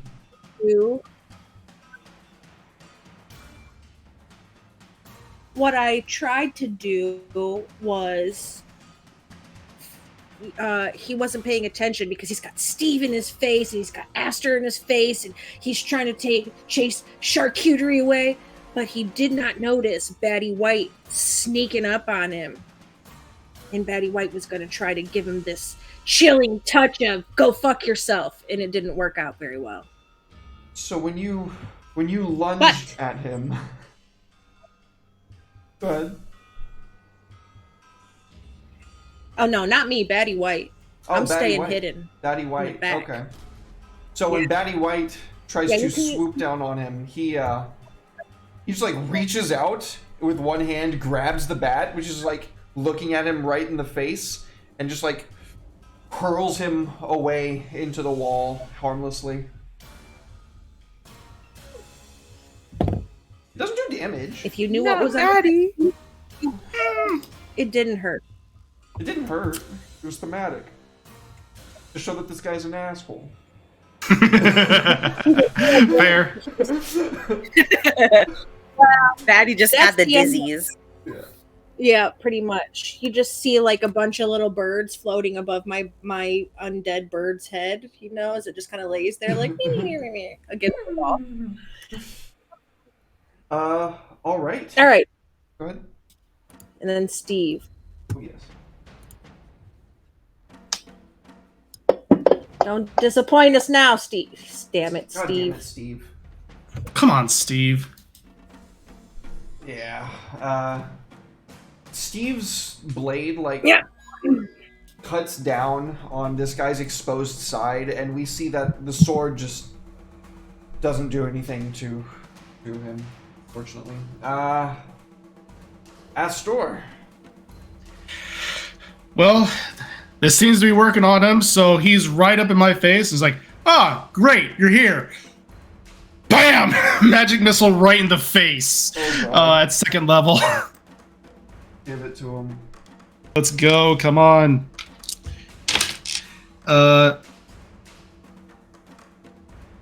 4, 7, 8. 8 plus 4, 12 points of force damage. Ooh, Lord. He's pretty hurt. He is looking really fucked up now. We can see like the point blank just explosion of where all the bolts hit him, like point blank in the forehead. There's this huge like twisting rent in his whole head, but we can still see the two motes of fire hovering there as if his eyes were still in position, as like with a vicious snap the bone structure like resets itself forward. Nice. That is my turn. Okay. Charcuterie.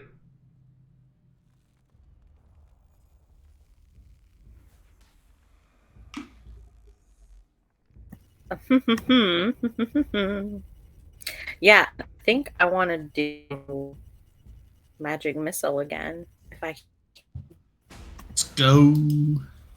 Auto hits.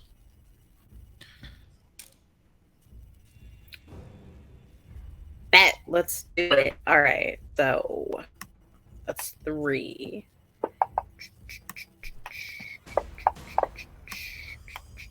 Jesus!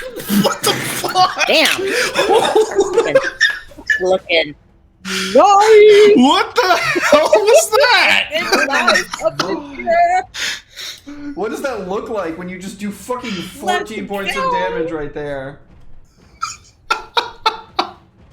I'm just gonna be like, you just see me be like, did you just spin Batty White, you bastard? And then I'm just gonna like lay on his ass. Oh, Be like, yeah. how dare you give Batty the twisties? I'm just whop whop whop.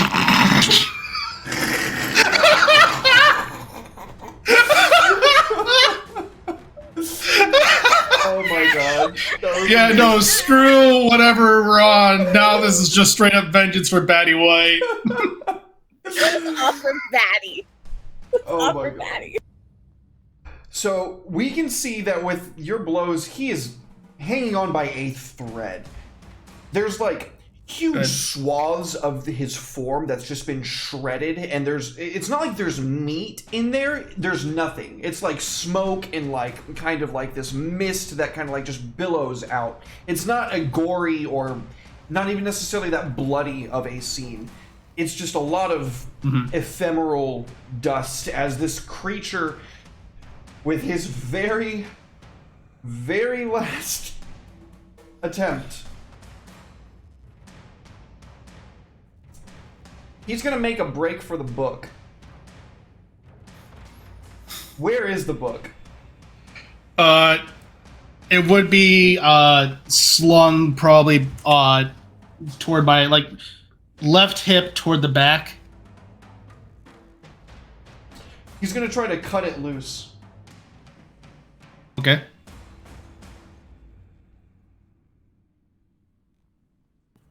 Getting loose up in here. Oh my. Hey, Oh my. Mr. World. Yeah. I'm Now going to he's use attacking my the strap, not necessarily me, correct? Sorry. Huli started first. Let's answer her question. Oh, sorry. No, you're- I didn't hear her. Sorry. No, I am going to silvery barbs him so he does not hit you. Point blank, period. He's not getting the book. She says she's going to That's her silvery reaction. barbs him. Fantastic. I don't know how that spell works. You magically distract the triggering creature and turn its momentary uncertainty into encouragement for another creature. The triggering creature must re-roll the d20 and use the lower roll, so he has to re-roll it. Basically, it's he has to disadvantage. roll with- Oh, so you're imposing Okay. disadvantage on him. Ooh. But you can then choose a different creature you can see within range, and including yourself. And the chosen creature has advantage on the next attack roll, ability check, or saving throw it makes within 1 minute. Oh, that's fucking poggers. Okay, cool. Ooh. All right. So you want to give? I'm going to give Astor the advantage. Okay. You're gonna give giving the Astor the advantage to advantage. Astor, and Nice. you disappeared. Oh, she's back. Okay. You're going to Oh, give yeah, she's the good. advantage from Silvery Barbs to Astor. Okay. Correct. So now we go back to Astor, Yes. because the disadvantage does still hit you. Okay, so it is attacking me. Okay, great. In that case, I see him, and since my turn passed, I get my reactions. Oh, no, you don't! Casting shield again.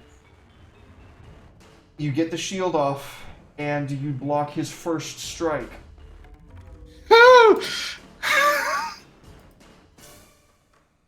He has no choice but to go whole hog in. He's committed. Time to fucking see where the dice fall. And it doesn't even break your AC. Nope. Oh, oh my god. So he's just desperately swinging these huge wide sweeps to catch you off balance, put you on the back feet, and then he's trying to get like these like called shots very close to your leg to snip that leather and cause the book to fall. Huli, what do you do, homie?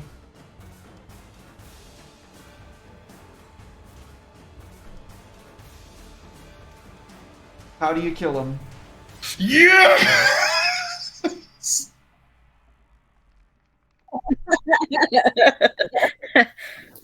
So you just hear this sort of ghostly sound of "not today, motherfucker," and you just see bam, bam, some swap from the wings of Batty White from under their shoe, because Batty is here with a vengeance, Fuck yeah.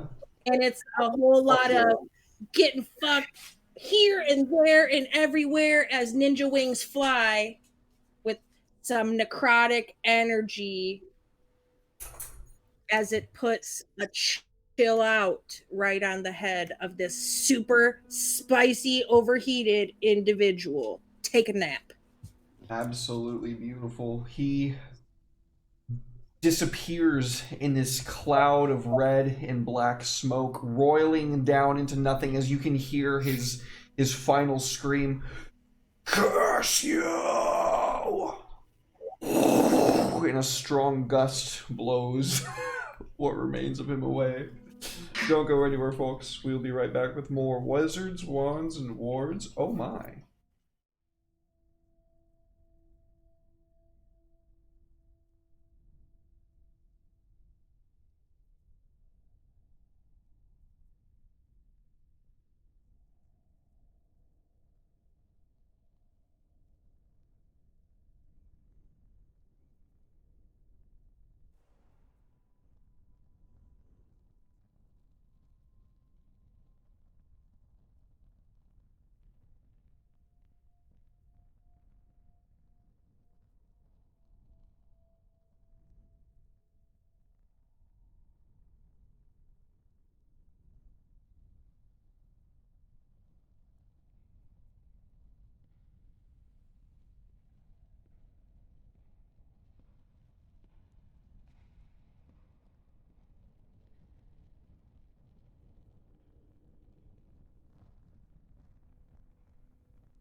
Welcome back, folks. Welcome back. Thank you so very much for waiting. I surely do appreciate it. One final time, you can get yourself 10% off a DMDM Studios custom dice case by going to ko-fi.com/shadysale and using code RPGINN at checkout. Thank you again to Natisha and RPGN. Love you all, appreciate you. My players, my folks. The scattered ashes of a Cambion's corporeal form, well, borrowed corporeal form, line a streak out the gate of the restricted section. The librarian comes ambling up the steps, looking inside like, what's going on in here?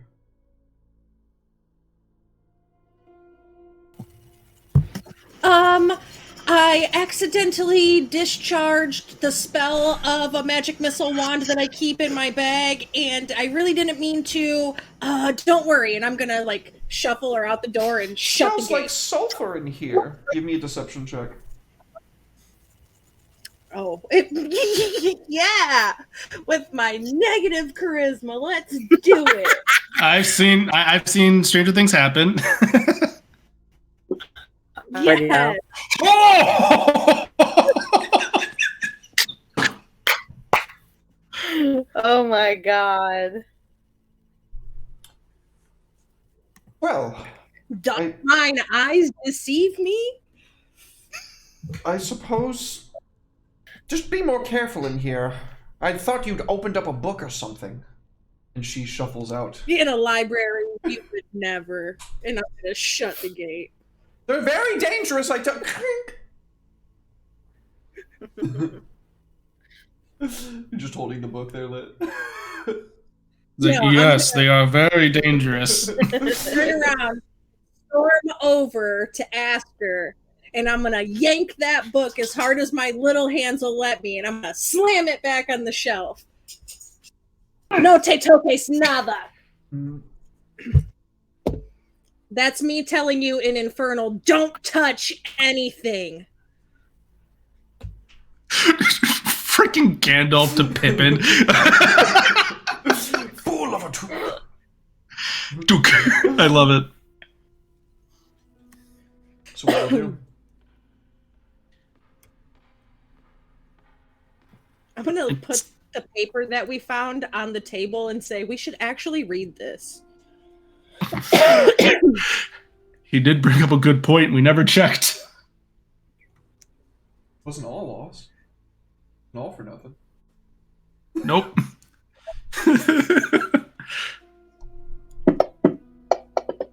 Wow. Would this be investigation? Yeah, so I dropped the item in there. You can actually click on that little dragon icon and one of y'all can read it out. You can investigate it for further information. Sure. Did you drop it again? Yep, here it is. Or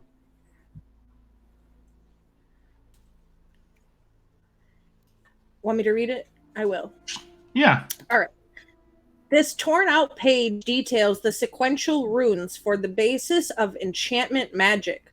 A wizard of sufficient knowledge might be able to extrapolate which spell it goes on to describe in whatever book it came from.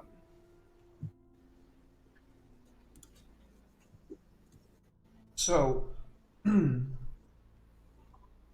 Astorm, with a 19 investigation, I'm going to check your spell. Yeah. I don't think I have many enchantment spells. So it's a little bit outside of your wheelhouse. It's obviously a higher level spell. Mhm. The anchor rune is mostly torn out, but you're pretty sure that the anchor rune, if it were complete, would go on to mesh with someone's mind in the memory department.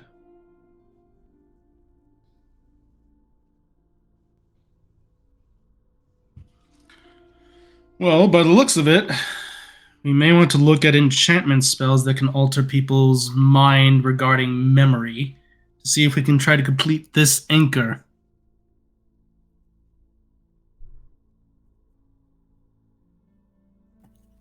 Okay.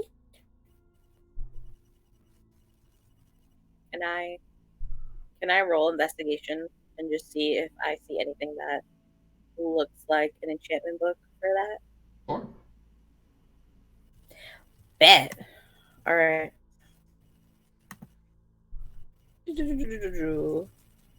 Okay, investigation. Okay, I was about to say. Nice.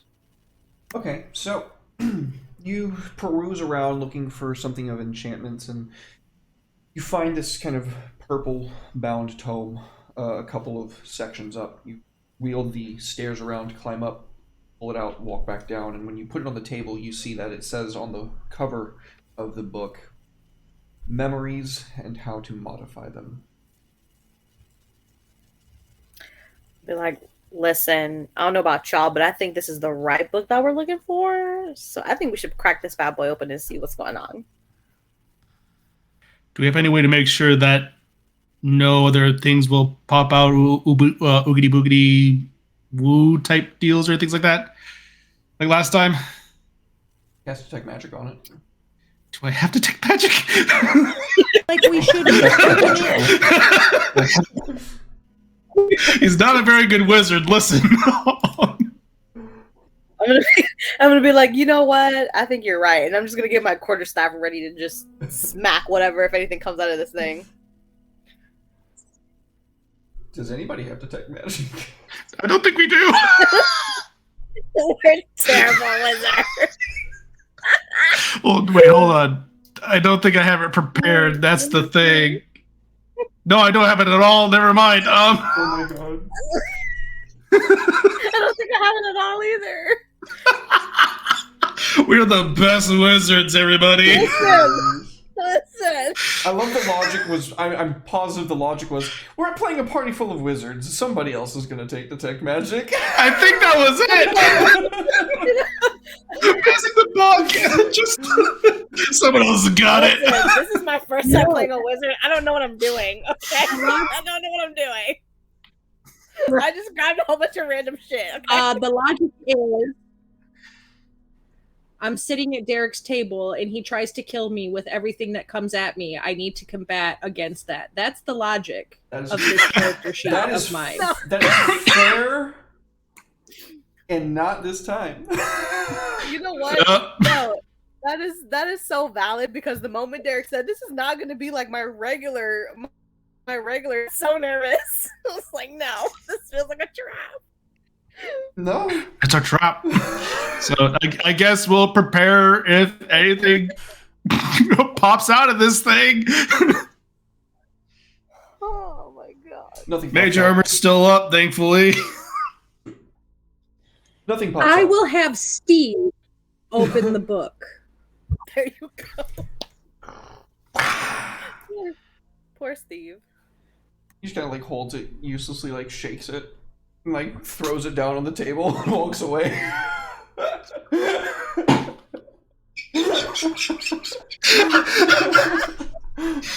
Oh no. Alright, I'll just take a leap of faith and I'll open it.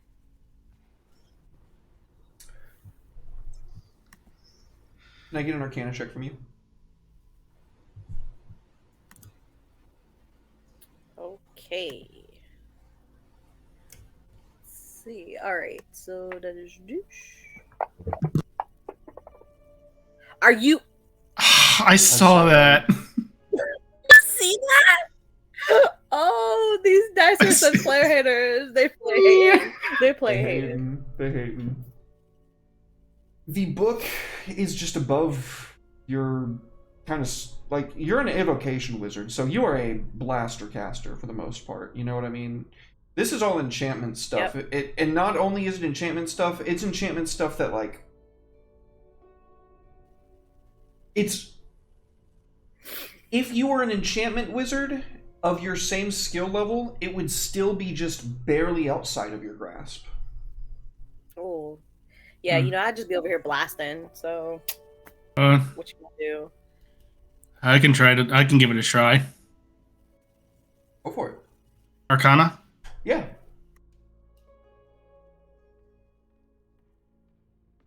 Ooh.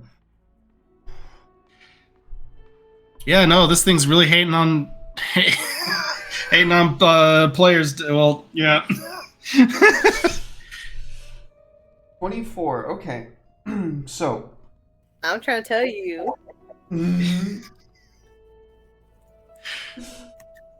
It's picking favorites, and I'm sorry. It is. I'm so sorry. So as you kind of look over the book at the same time, Astor, the thesis of the book is basically, it's possible to modify the memories of mortals because yada yada yada yada yada. The conclusion reaches to ultimately be the arcane basis for the spell modify memory. 4th level enchantment. What you get from it is that memory modification is not something that is just brought about by magic. It is a natural force in the world. You are emulating that force when you are enchanting someone's mind. You are tricking their synapses to fire and frying synapses that push them to forget. Other things can do that too. And like one little obscure section in the book goes to line out that there are certain bits of knowledge called taboos that if one understands too well and integrates into their understanding of the universe, it can cause the universe to forget them.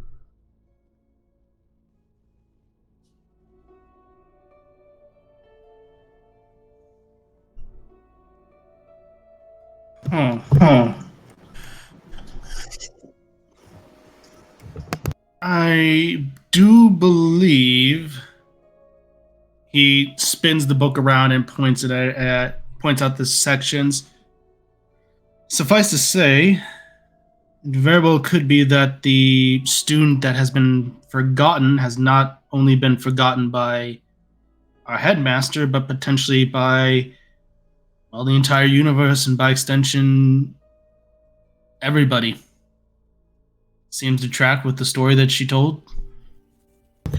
So you mean to tell me that a student here transcended their magic abilities to the point of awesomeness that everybody forgot about them?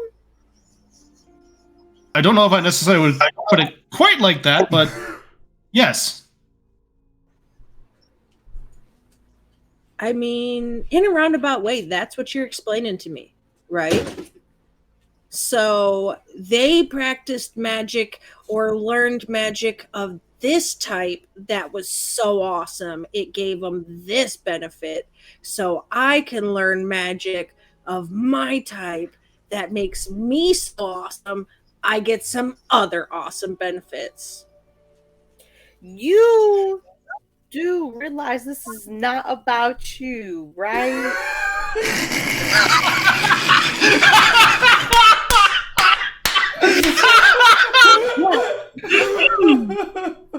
While I have realized that, I'm just outwardly processing my inward thought pattern.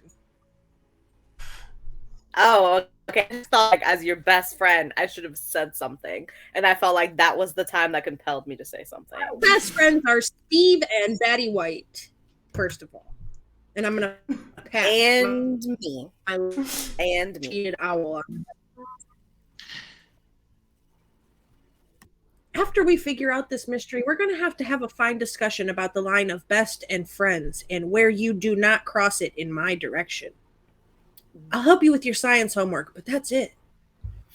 Listen, we're gonna get brunch. I mean, that's just gonna happen one day. I just need you to, like, understand that. It's gonna happen. work schedule is already thrown off by this whole excursion. I'm not going to have enough time for brunch for the next, let me check my calendar, ever. Time like the present. I was like, really? Okay. And then I'm going to cast Lesbians Love Brunch.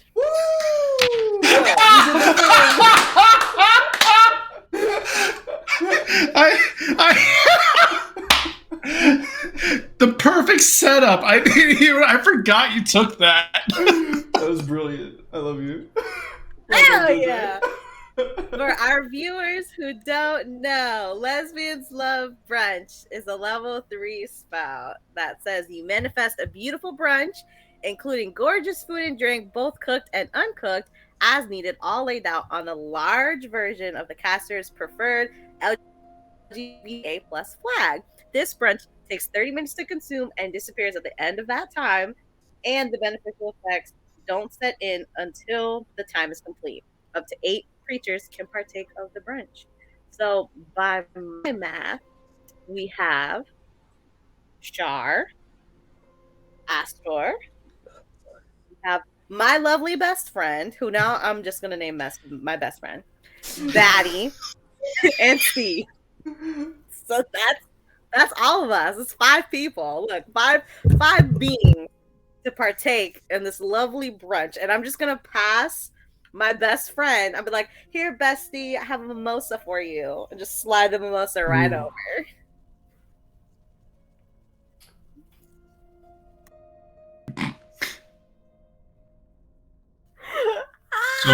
So what are we, a brunch club? The brunch club! I was waiting for it. Beautiful. Fantastic. I think the only person that has taken damage is Lit, so go ahead and roll 44 to recover hit points. Yep, I am down to 8.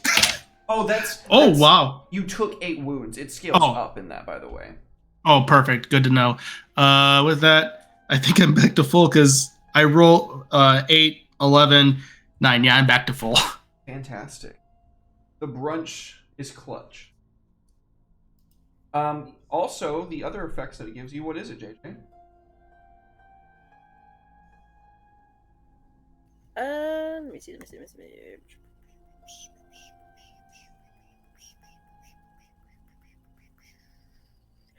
A creature that partakes of the feast gains several benefits. The creature is cured of all diseases and poison.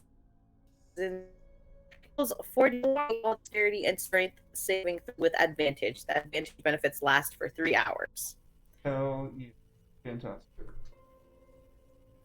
Okay. Boom. So, you guys are enjoying your lunch here in the restricted section in one of the tables of the library here. Looking over the parchment, making any final notes that you might have. How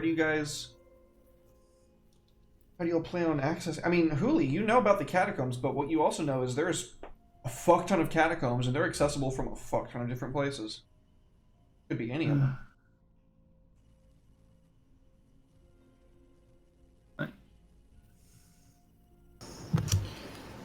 So, I guess my question above the table in regards to that is, whenever we saw the vision of them going in somewhere, was it where in relativity to the current build of the castle would it be of the school, so we could check that point of the catacombs to start out, because they are massive?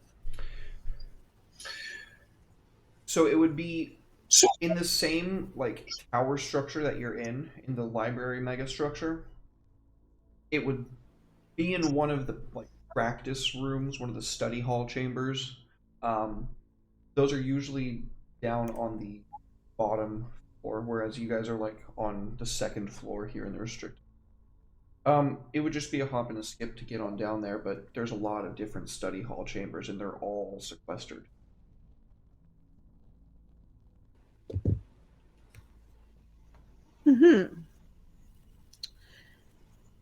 Are there any that we don't remember being there? Make a history check. Hmm.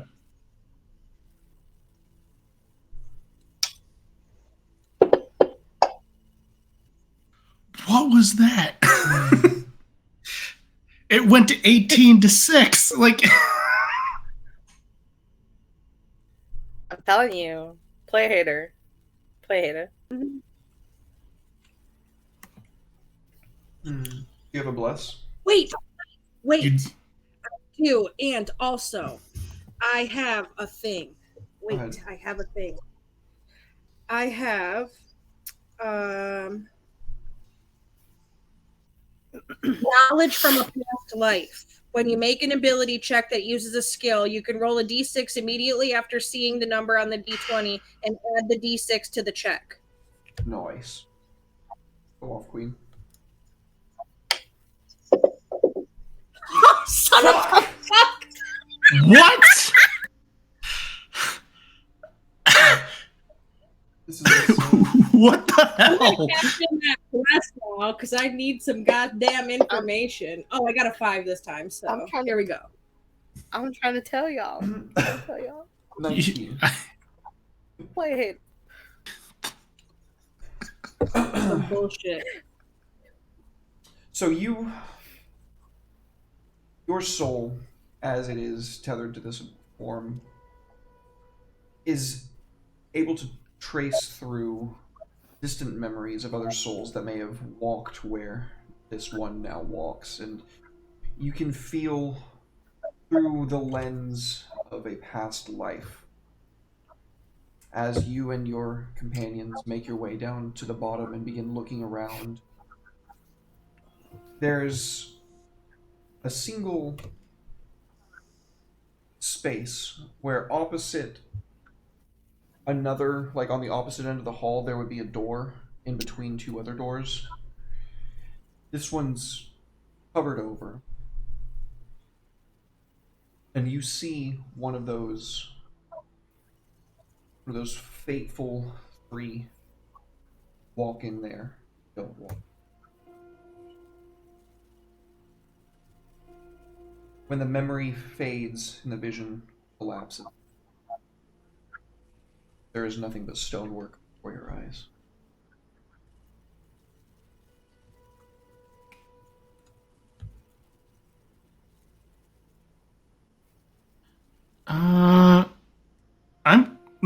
Is it possible to look around to see if we could potentially find that rune that we saw within that book? Investigation. Cool. I swear, if this gives me a good roll, it's going to be confirmed. 15? It sensed it.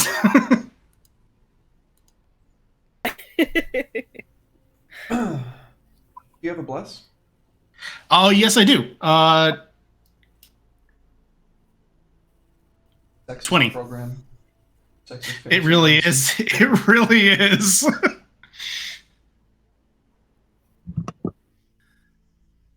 Carved into a brick in the floor. Almost too easy to miss. Is that fundamental rune, that foundation rune. Oh, right in front of that stone wall.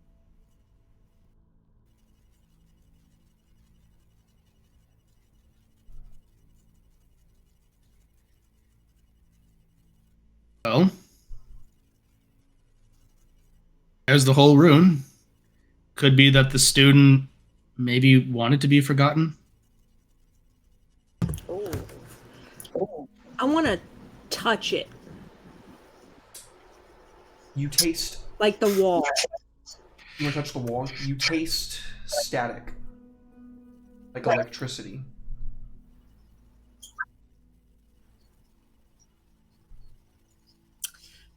Did we have LaCroix in brunch? All I can taste is aesthetic. A hint of a flavor. Just a little bit. This is taste. It's enough to make you want to keep drinking more of it. Yeah. Not me though, I don't like that shit. No, No. I'm just gonna Chasing slide the or food. Baron another mimosa. Like, just to clear clear the taste out of your mouth. When you drink that mimosa, So- something dawns on you.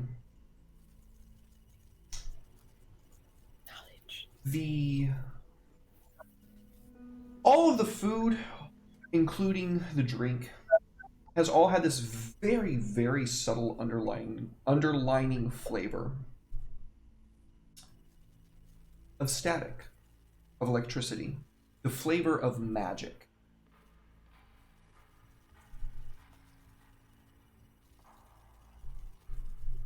Same flavor that's in your mouth.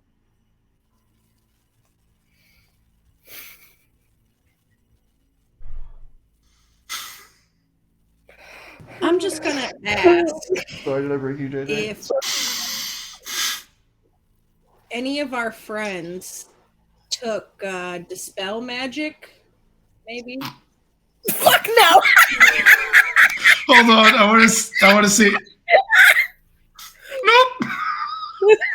Wait, is it even in my spell book? Nope. We're wizards, guys. I do have something with I'll this. tell you. I do have something called Shatter. I don't know what it is. No, Shatter. No, not Shatter. No, this would need to be a dispel magic. Shatter would basically just destroy the ground. Could I destroy the wonder. room. Wait a minute. I remember. Do you remember in the class with the lady who was making us read the stories about other wizards and other schools in the past? And they read us the story about the wizards who needed a room for things. So they just thought really hard and the door opened. No. Maybe if we hold hands, sing Kumbaya, the door will open because we require this room for our investigation. Are we really gonna try to power Okay. friendship Okay. this right now? Yes, I was and we're thinking gonna Alright. we got. Okay, let's go. What are we gonna sing? How long do you guys Are want we? to do this? How long do we do it? Mhm. How long does a song of Kumbaya last? 3 I think- minutes I or I think less? it's infinite. It's one of those songs I can literally just go on forever. I don't know. I think so. I just think we should sing "Born This Way" by Lady Gaga at the door until it opens. That's just I can get behind that.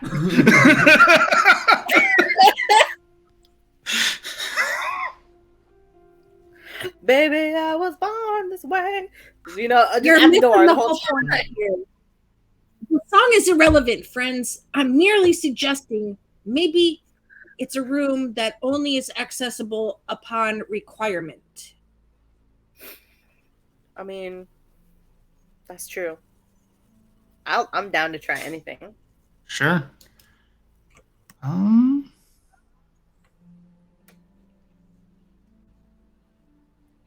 Since we didn't wizard our spells. Very Yeah. well. No, there's a way you guys can solve this puzzle. Let's oh my see. god. Okay. I'm not licking the brick, okay? I'm not gonna ask you to.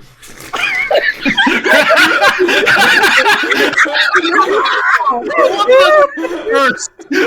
Right. Is there anything else in this room that would indicate, I don't know, maybe like there's a missing rune that we saw originally in the book? Other than the one on the ground in front of the wall? Yeah. Not really. Yeah. Okay. Wait, when you were reading through that book, Aster, when you were finding information about how to do the magic, was there any incantations in there about reversing the spell once it was cast?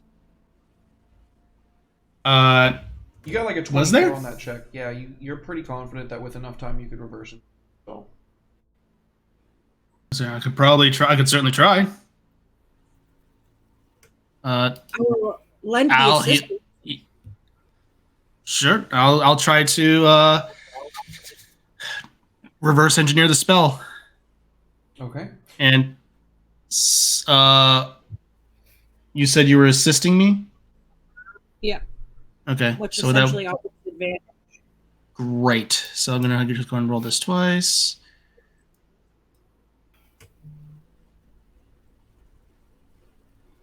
Did not show up. You can actually click a little thing down on the bottom at advantage.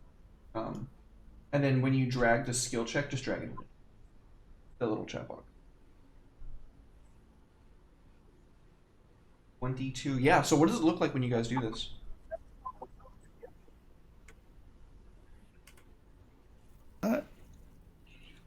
He is say probably that you trying can- to. Yeah. Go ahead. I was just gonna The say lag. The lag. So is like Yeah. trying to say like, okay, this basically like this is what I remember, and then it's like you'll probably be able to draw the ruins more accurately than me.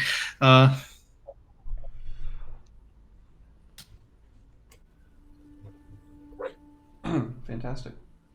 So, after some time, an application of your arcane intellects, there's that taste that I mentioned earlier becomes almost overwhelming and palpable. And then there's this audible like and you can see the ground where that rune was has a thin fracture running right alongside it. In the middle of it. And the wall before your very eyes becomes a door.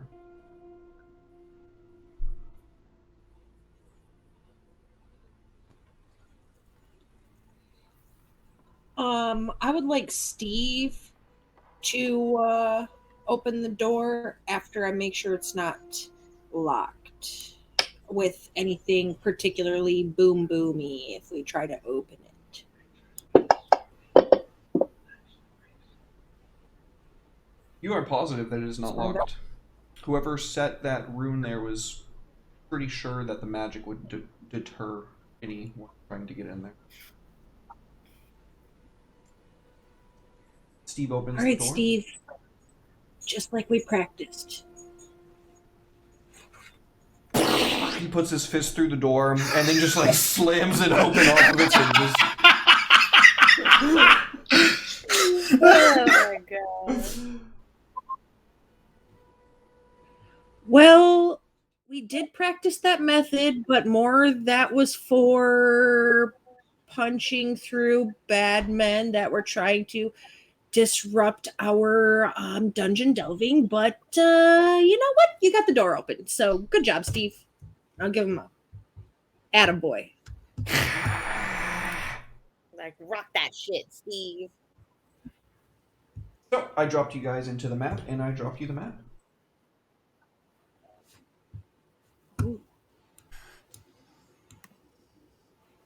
Interessante.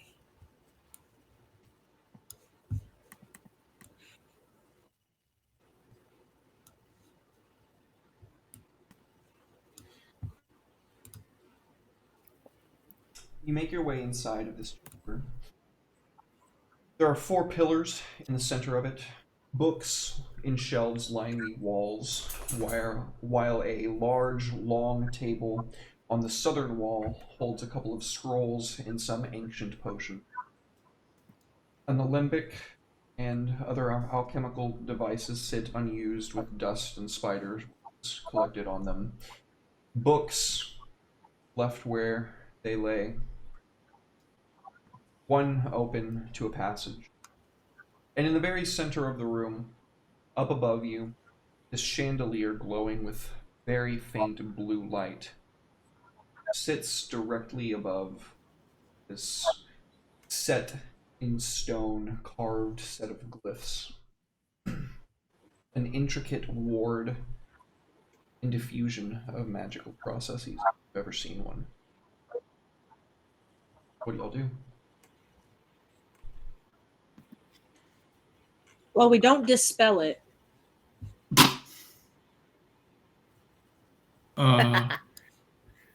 I'm not going to touch anything, that's certain. Um.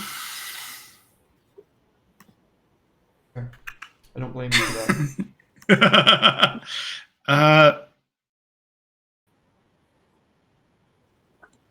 Let's see.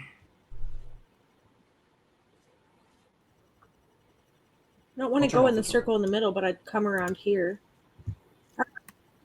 I don't know turned how to off the move. token lock. I turned off the token lock. There you I'll come over here. On the back side, slide one of those books over and see if it's the same kind of magic that we were looking at. I think it was enchantment, right? Yep. You look at the book. Can I please get a wisdom saving throw from you?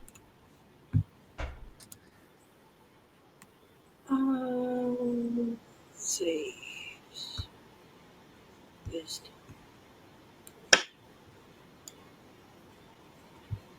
Maybe.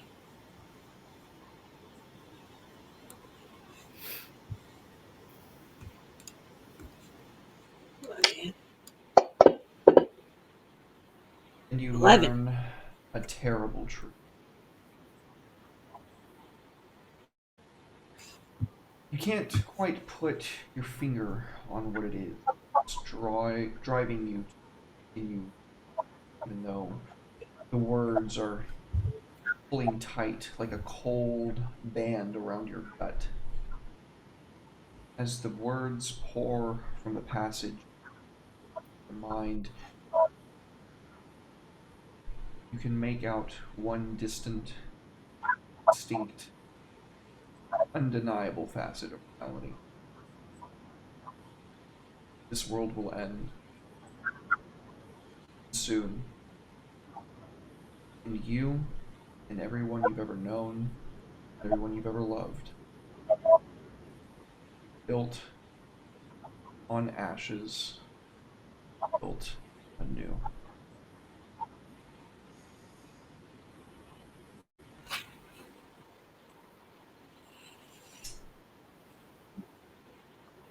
Well, there's lots of stuff about dying in this book, and not the kind of dying that I appreciate. Please do me a favor. Yeah, what's the favor? Roll a d100. Oh no. Oh God. Oh don't no. like it when you- No, no, no. I'm scared. I'm in danger. For real. Was the wild magic conversation preamble to you doing wild magic on me? This man said roll a d100 and he grabbed a book. I am terrified. I think I know what he's rolling, or what's being rolled here. This won't be good. Oh no. You are suffering from extreme paranoia.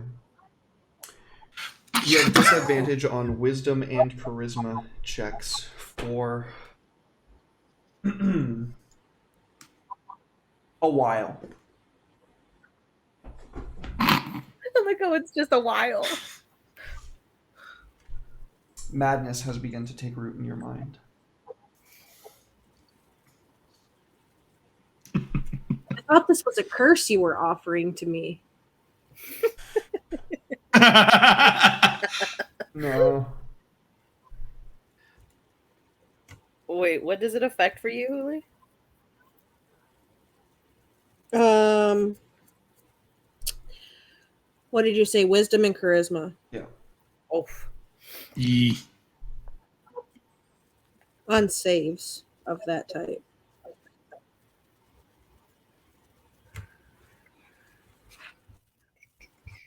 I guess Aster will check out this scroll, not touch it, just lean over and take a look at it. Make an Arcana check. Okay.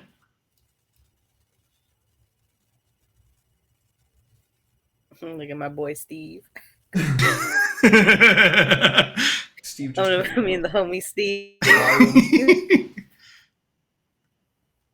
This scroll details something that you've actually read of before, but up until this very moment thought of as only ever myth.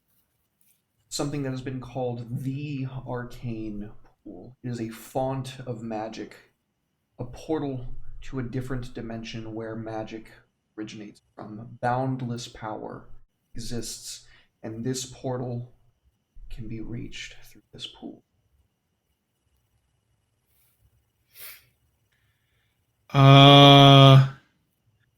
I think we may have solved our mystery. If this student or students, one may have been wanted to be forgotten if the death kind was happening.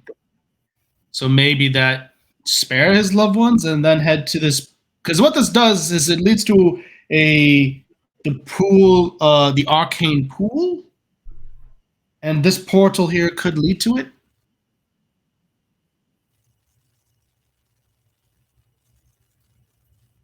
So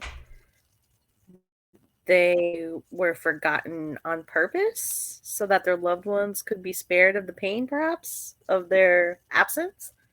Is that what we're guessing here? That's what I'm thinking. That if what you said about what's written in that book is to be true.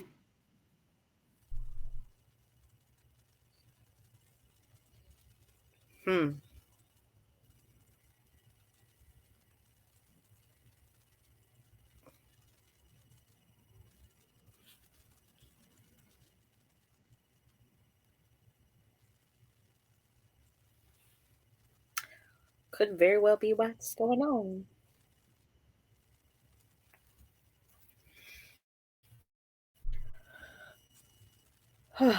So, I'm not saying that this is really fucking bad, but I am saying that this is really, really, really, really fucking bad. And we should probably go tell the headmaster about this because, look, I don't really know very much about much of anything aside from raising dead folks up to help carry my books around because they're heavy. This feels like it's just beyond the scope of our knowledge, and it's really getting heebie-jeebies. Yeah, I think take that book. We can take this scroll. Maybe have Steve carry both of them just in case, and go from there.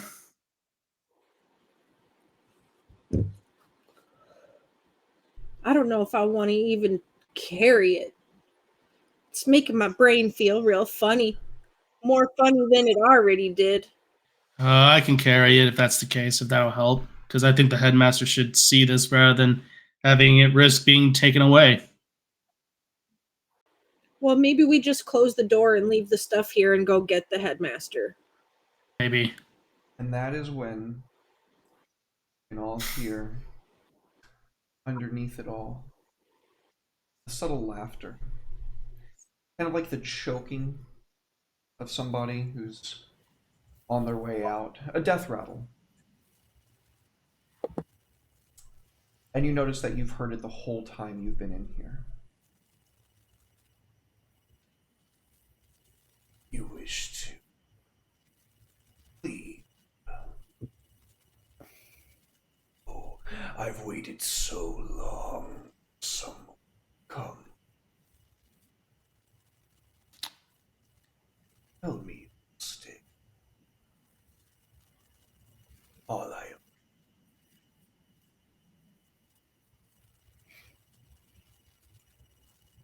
I see. I fell for this one story today. I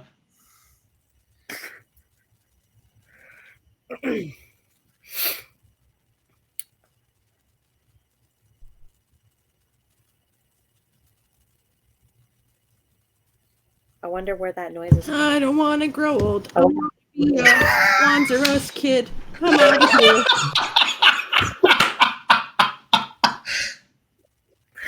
Oh my god. As you turn to walk to the door, the wall Yep. lowers. Yep. And beyond, you can see the most brilliant, dazzling lights. A portal misting with fog.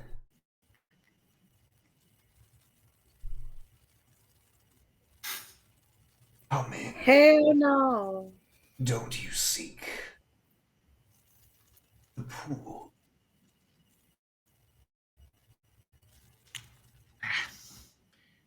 Nah, nah, nah. I didn't bring my swimsuit.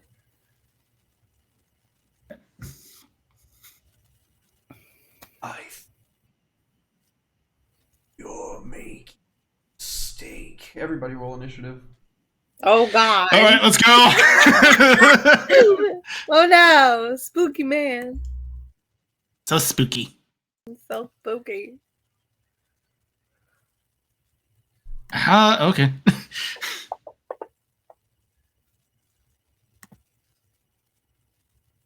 God. Come on, 12. What was that? Bzz, bzz, bzz, bzz. Oh my God. Mage armor's still up, thankfully.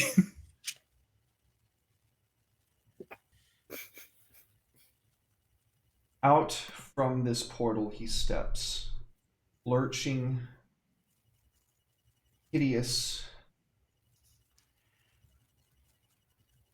One massive bulbous eye over stretched, pale, white skin. Mm. His deformed teeth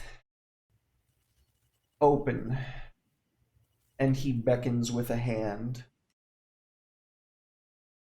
I urge you, reconsider. Remember. And it looks like Uli is going to be going first.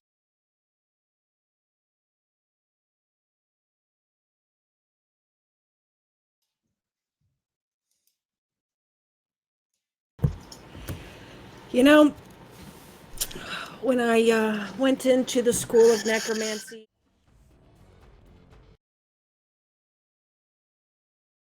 You're good. I accidentally pressed the wrong button. You're good. scared the hell out of me. You interrupted my montage with I'm so instilling more sorry. fear into my. Gotta be a montage. Yeah. So, about this stuff going on here. I don't really like it a lot. It really kind of makes me really nervous. And I think I want to nope out of it. That's what I'm going to do. Okay. So that's what I do in front of my face. And I say, "You can't see me." And then bingo. Turning to see. I'm invisible. Yes. And that's it for my turn. And then Steve, he's probably going to be a sacrificial lamb of take some damage so I don't have to. That's fair. I want to move though before I end my turn. I am want to move behind something when I can get the map back open here in a moment. Anyway, I'm gonna move behind something, and then Steve is gonna mindlessly do what he's told because he's a good Steve. Oh, Steve. Steve charges him. Yeah. Very good. So Steve charges across the battlefield and lashes out with his sword, striking the creature in the chest. And the blade does go through. There is a small amount of this Icarus blood that drips out of it and runs along the edge of the blade, but the creature does not look too perturbed.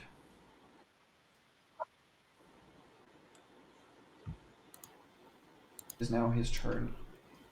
Oh my. Oh my.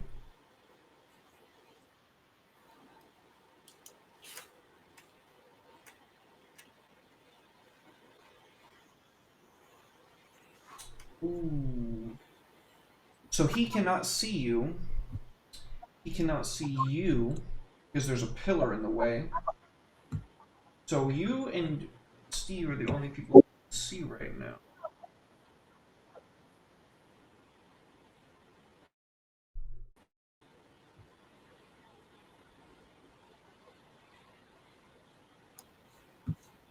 Okay.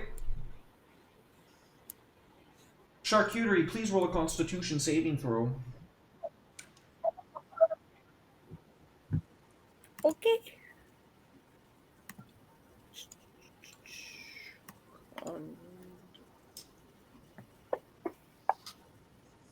Oh, my sweet baby Jesus.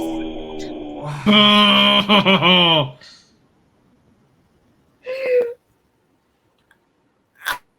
Oh, holy shit!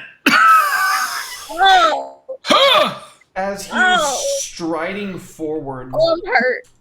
into the room around Steve, his eye flashes with this black pink aura that you can't help but gaze into, and in that moment you feel the weight of the abyss crushing on you, oblivion awaiting. And that is going to go to Charcuterie. Oh. Oh. Okay. Shock. I'm going The to have shock of to it all. ask you to do something Okay. now. Make an Oh my God. intelligence saving throw. Okay. I believe in you. You save. You're good. Go ahead. Okay. Let's see.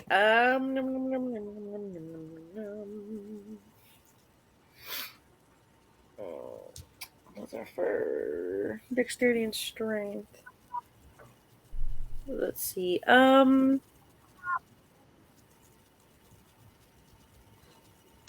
I think.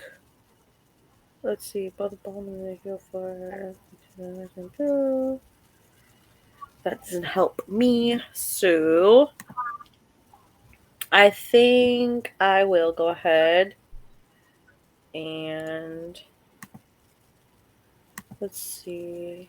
How do I target this person again? I forgot. Control. Did you say control? Okay. Control and click. I am then going to Give him to business. go ahead and shoot. I think I'll just do fireball at level 3. Very good. Go ahead and drag that dexterity saving throw onto him.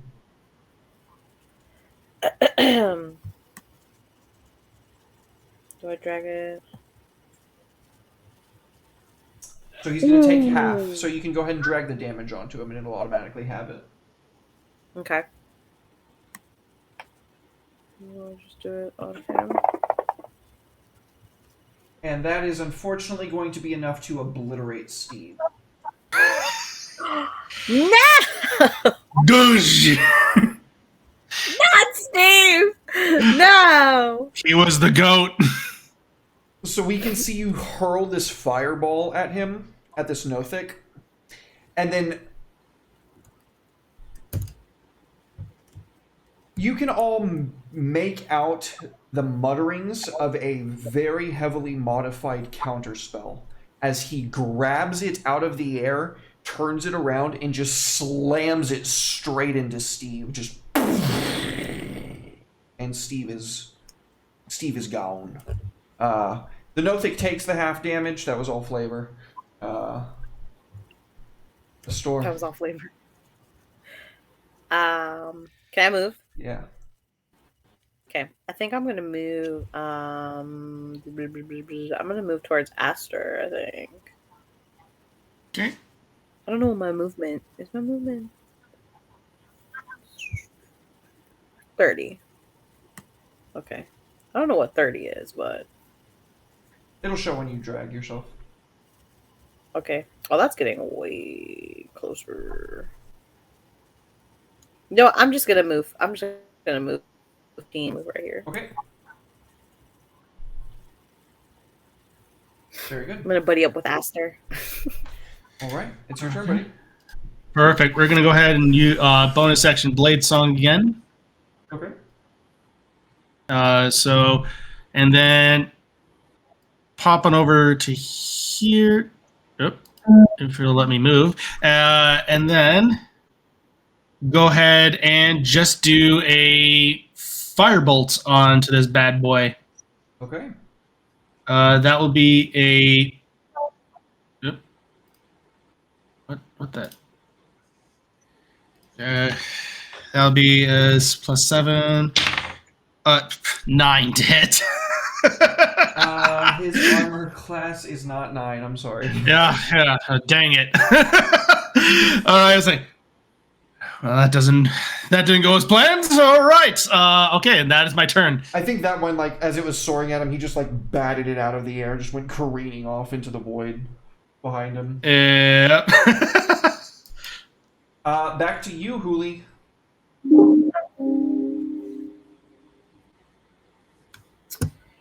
Okay. I think I'm angry now. So I would like to shoot him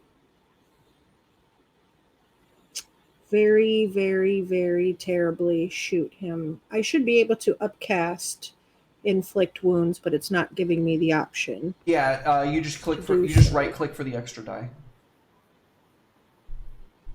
while you're holding the damage. Okay. Okay, so that's what So I'm you're going to cast. Inflict go wounds. Make a touch attack on him. I don't need to do that. Oh, no. use the baddie. I have Batty White for that. Fantastic. All right, go ahead and roll that attack onto him. Might as well. Let's see. Oh yeah, give it to him. All right. And it's you hold it and then right click for more damages. Yeah, that's right. It's just an added 1 dice, right, for each level. That's right. I don't even have the option to add more dice, so I'll just roll them. My mouse won't let me click like that. It did. It did work. It did work. It's 3d10 to start out. Oh, it's 3d10 to start out? Oh, shit. Yeah. God dang. Yeah. Yeah. I did not know that spell did that much damage. So Wow. Yeah, it's potent. yeah. So that. There you go. Very good. 23, I think. So Batty White comes out of left field, hits this guy in like the side of the head, I assume. And as the bat shrieks Straight in the giant eyeball thing that he has. Because fuck you. This is for Steve. Yeah, he's angry. He's shrieking and clawing, trying desperately to get Batty White away. And he is that your turn? Yeah. All right.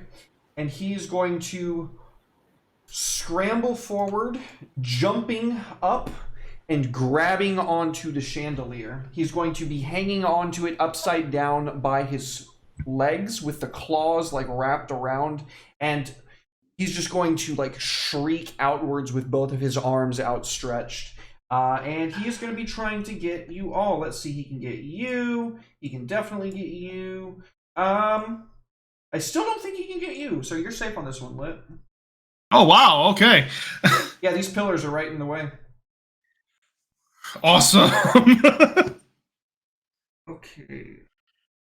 So he's going to go for intelligence saving throws from both Char and Orabaran.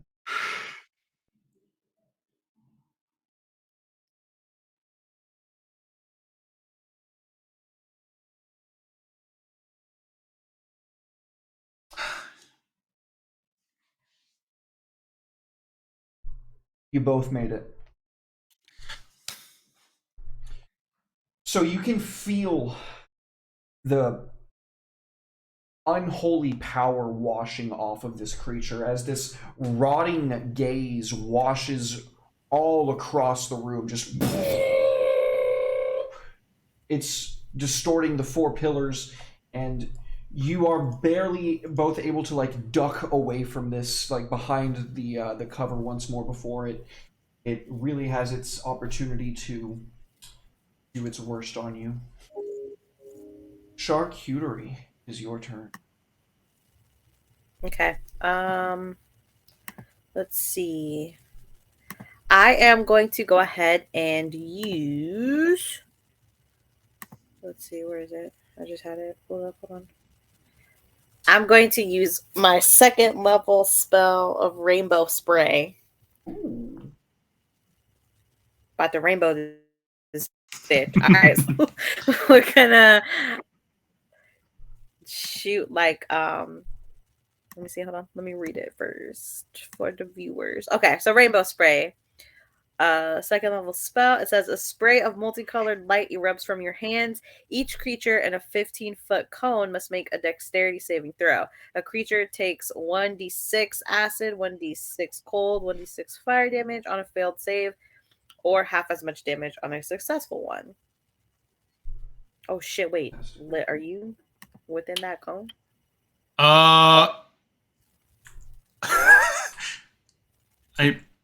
You could, Nope.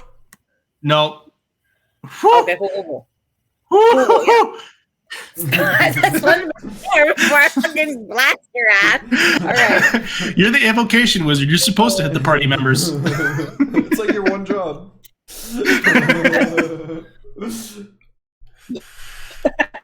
Okay. So let's see. Since that's like a special spell, we love our special spells. What do I So roll he for? needs to Just roll a so does it have a saving throw on there? On the magnifying glass? on the magnifying glass. Did you put in the special stuff? I did. You did. Oh well, say a save. It just says a 1d6 fire. Okay, so that's just because Fantasy Grounds is a pain and does not want to parse. Right. It's not just Let me see what it 1d6 fire, says. it's 1d6 fire, 1d6 acid, and 1d6 cold. That's Yeah, what it says the save, the attack or the save is a dexterity.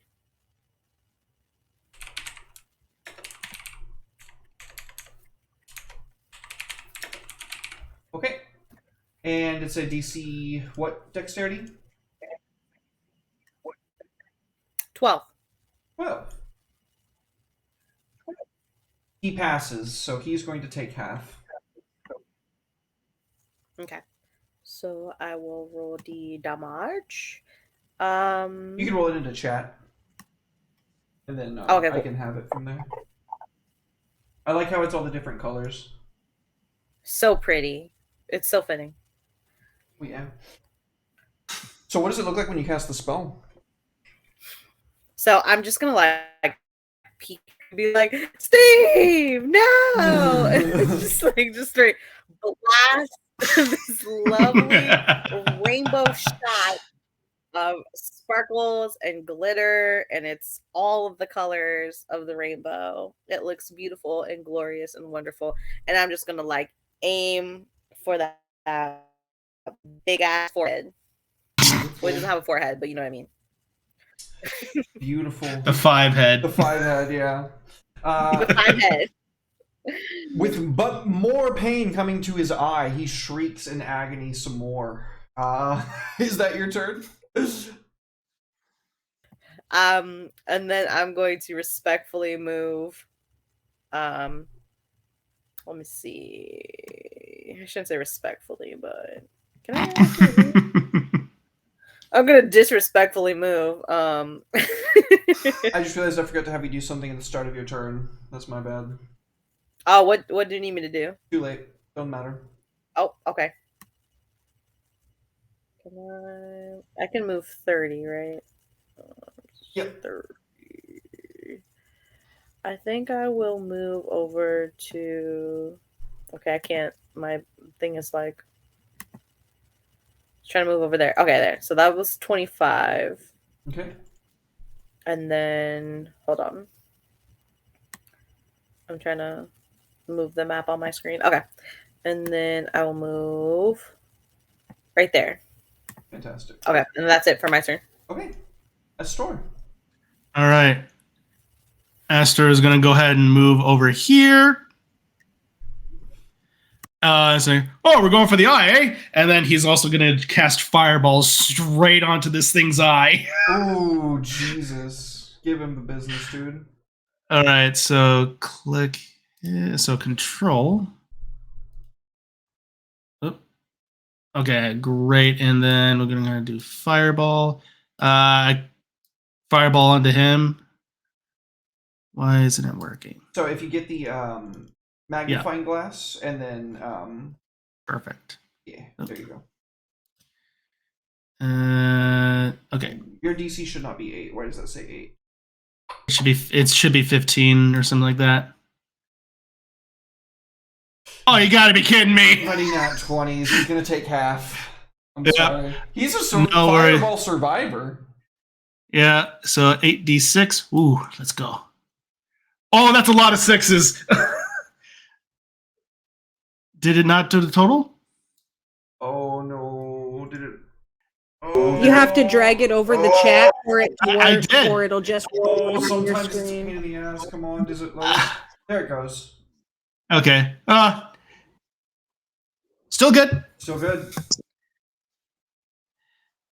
So the fireball hits his head, rocking him back. The chandelier swings wildly in the opposite direction. The whole time that he's careening, he's just in agony, shrieking his rage.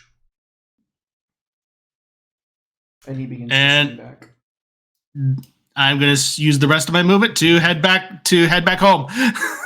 Back to your And that's gonna be my turn. All right. I need an intelligence saving throw, Orius.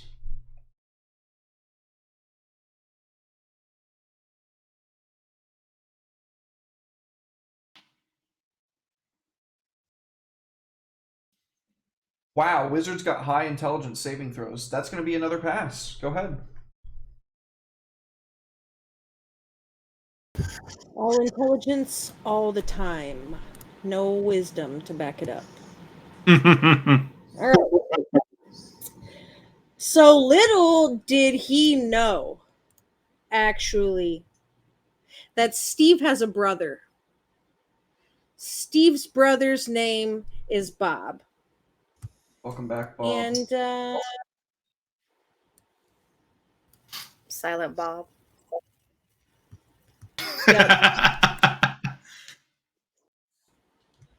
so I will summon undead. It's my last spell slot for that level.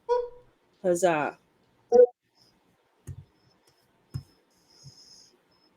And if you'll drop me a little card there for him again, that'll be it for me. Okie dokie.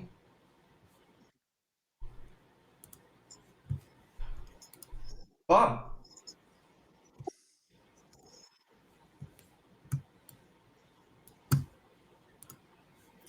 Bob is a lot like Steve in the way of he does what he's told when he's told to do it. Because what other choice does he have after having a second chance of doing things in this world? So what he's going to do is it's not really too extra fancy. It's just going to attack with a sword. That's what he's going to do. 15. Does that hit? No. Just one shy. Lame. Well, he tries, and he doesn't quite make it. Sorry, dude. Still kind of shaking off that whole Rigor newly mortis. reanimated feeling. You know? It's the summoning sickness. That- Summoning sickness. There you go. All right. So he is going to. That's it. So when you saw me roll that d6 last time, that was it recharging. Oh no. With the chandelier a swinging, he is going to carry on that momentum. Steve is going to get an attack of opportunity.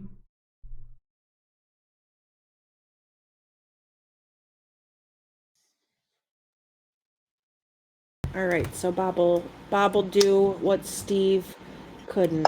Sorry, Bob. Let's do this here. Ooh, Bob hits. All right, 17. All right, huzzah, Bob. Wah, wah. It's something. It's something. So Bob lands here. He's going to crawl around the pillar to the other side, and he is going to force both of y'all to make intelligence saving throws. And both of y'all are successful yet again. God damn, he is Nice. not getting that off. Go ahead. We go back to charcuterie.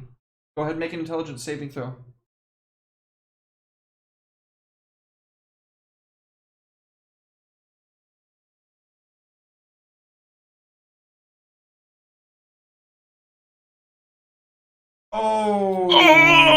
Oh! Charcuterie, you are going to be forced this turn to run over to your friend and hit her. Wait. Can I use my advantage? You can use your advantage here. Okay. I forgot I was muted. I was like, wait. What?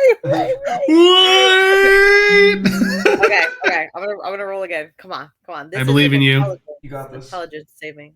All right. Come on.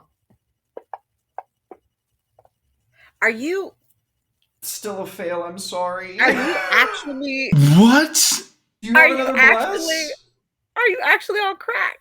What is this? Wait, I Sexist have a fantasy bless. grounds, bro. I have a blast, don't I? I think y'all got I- two of them, right? I think you did. Y'all Okay, only use I'm gonna- one each. Yeah. Okay. Get a two. I'm All gonna- you need is a two. All you need is a two. Okay. Come I'm on. gonna do it. Do I just? Just a d6. There it is! I saw that one. I was like, you gotta be shitting me. Oh, you make the save. What do you do on your turn? Not having to go beat up your friend instead.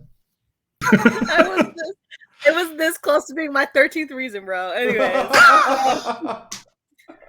So, okay. So now that it is my turn, I am going to let's see.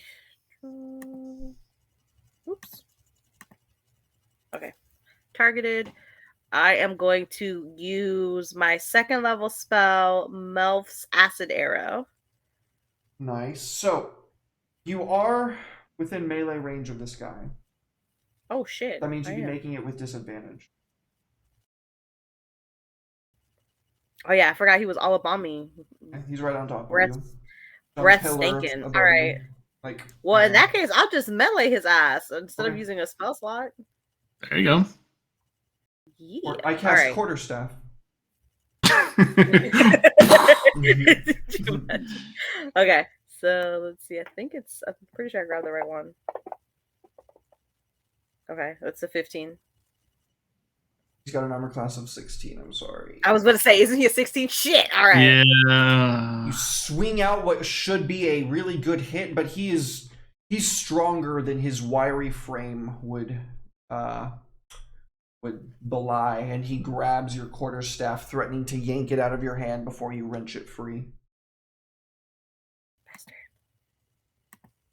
Is that your turn? I will heal because I partook in brunch, and one of my things is to heal. But that's at the time that you take. Is that at the time? I thought the benefits. Wait. It's at the time that you take it. Damn it! All right, never mind then. In that case, I shall skedaddle. You move away. He's gonna get to try to hit you. He's gonna what? I'm sorry. He gets to try to hit you. Oh, bitch. You can still try. I just want to let you know. Okay. Well, I guess we're just gonna right here. Try not to get hit. Fair enough. I'm gonna try not to get my face squished. Aster. I don't think anything else. All Yeah. right. So we're gonna move. Ooh, advantage. Kieran says next spell or attack roll advantage.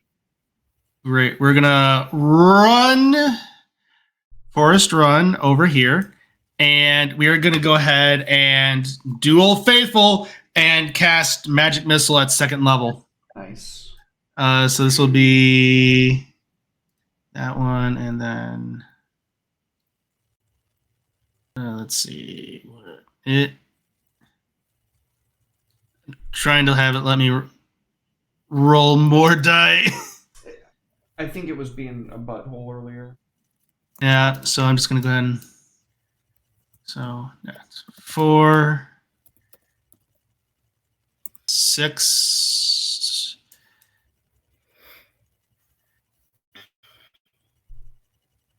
9, and then one more 12 points of force damage. What's that look like? Again, he's just gonna run out, see this, is like, let's hope this works, and then he's just gonna fire all 4. They're gonna 2 are just gonna come out on each side and just slam into both sides, right and left of him. There's the sound of bones crunching. There's a huge spurt of blood that leaves his body and flashes over the ground beneath him. As he shrieks in agony, he is so very, very close to death's door. We can do it. Come on, Bob. That's my turn. All right. Arias? Bob's got to carry the team. Putting the team on his back. Carry me, Bob. Oh, I have to ask you to make an intelligence saving throw first. Yeah. 1 second. So I don't yeah, know if and I you have even did advantage that on this right. as well because okay, yeah. Go ahead and roll that Wow. advantage. Go ahead and roll that advantage. Thank you, Kieran. Advantage on my save.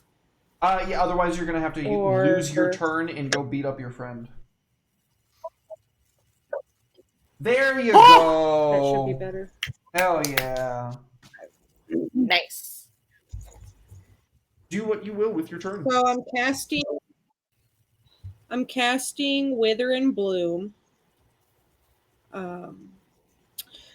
Which you invoke both death and life upon a 10-foot radius sphere centered on a point within range. Each creature of your choice must make a con saving throw, taking 2d6 necrotic damage on a fail, half as much on a success. In addition, one creature of your choice in that area can spend and roll one of its unspent hit dice and regain a number of hit points equal to the roll plus my spellcasting ability modifier.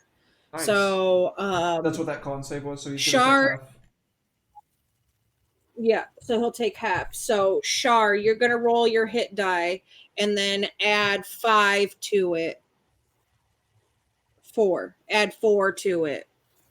And that'll be what you can heal. And then he's gonna need some damage. Let me get to that. Damage on this guy.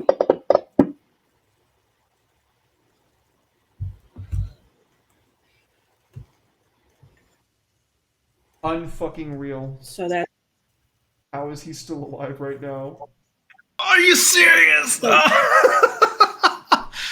Okay, turn. so my And hit then die plus 4. yeah.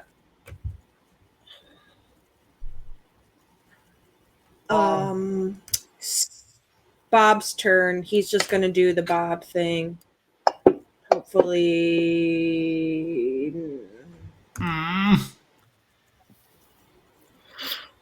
Bob He's- swings he's, out with his sword, desperate to protect you and get in between you and this monster.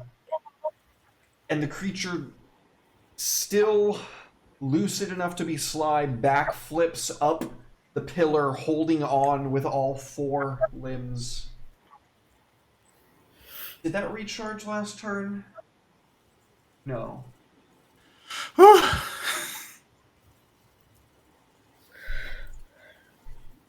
Well, So he's I'm hiding from him still, regardless. gonna drop down on top of charcuterie, but not before being a real piece of work.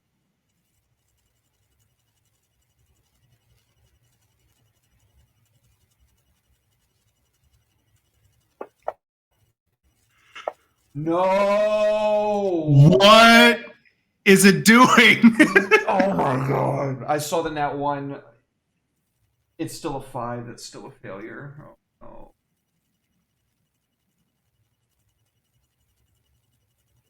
Hey, that's not as bad as it could have been.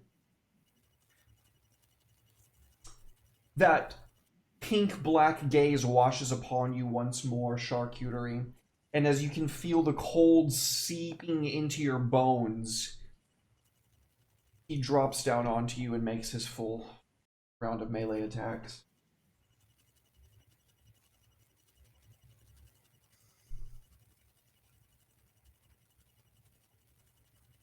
Which somehow deals psychic damage. Oh no, that's just additional. Oh god! Oh. So he drops down onto charcuterie, grabbing her, picking her up, and holding her by one claw, squeezing her until she can't breathe. And his eyes... Oh, Red, raiding with a party of 6. Welcome in. Perfect timing. You're just about to see me kill a player.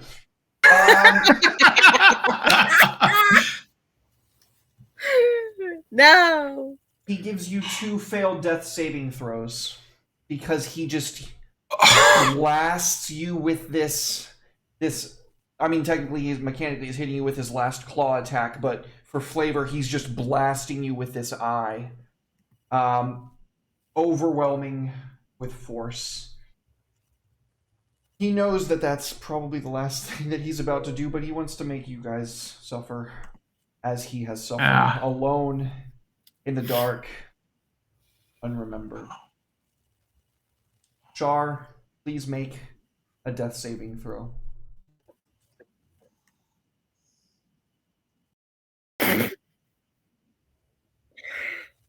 Oh. Positive vibes. I'm trying to figure out where. So it's on your main page? Okay, wait. I think I see it. Okay. Wait, nope. That's the wrong thing. It's down at the bottom of the main page. Yeah, I can't. It's just the die where it says death saves. Yeah, it won't let me. Okay, there we go. It wouldn't let me grab it for some weird ass reason. You Okay. can also just click it. That's a save. So that's 1 pass versus 2 failures. Aster.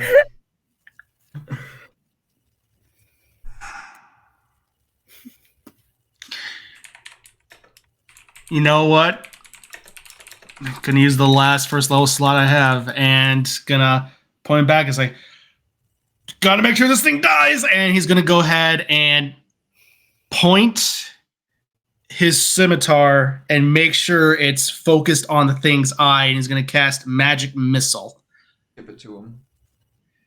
Please, for everything. Okay. So 5, 7, 9 points of force damage. Lit. How do you kill this guy? Yes. Okay, so I just go. I see charcuterie fall to the ground and just filled with some intense anger. The infernal heritage burns into his eyes, and almost fire licks down his arm onto the scimitar. And what was originally blue magic missile has become almost charged with infernal energy and go and just slam into his One eye. after another, he like staggers backwards, like starting to like look up at you. When another one hits him again, he backs up with his back against the bookshelves, and as he like has his claws wrapped around the stonework, he lets out one final ethereal shriek that's going to haunt you in your dreams for the rest of your life as that final bolt explodes his head in a shower of arcane force. and he drops.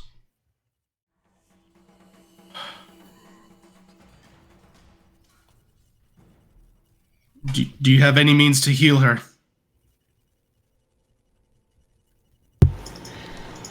Yes and no. Yes and no. Dependently so, Mr. World. I do have one slot left that I could cast Wither and Bloom.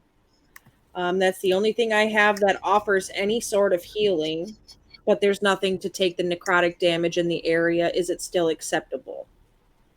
Do it on me.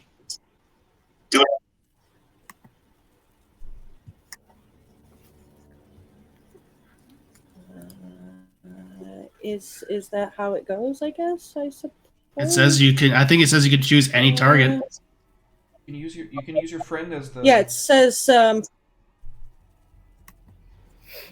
your friend as Okay. the source. All right.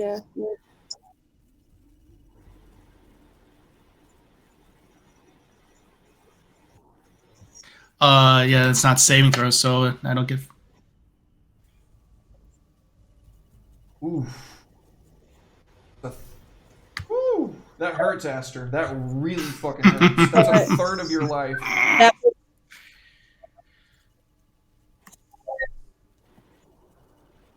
Sorry, you could have rolled your own con save instead of me rolling it if you wanted. No, it's fine. It's fine. Char, you can roll your healing dice. Roll your hit dice and then add the 4 to it.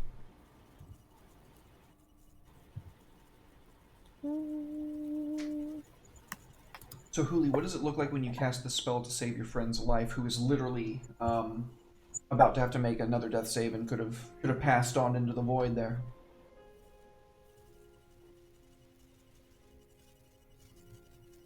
So I'll just kind of like pop out of my invisible and kind of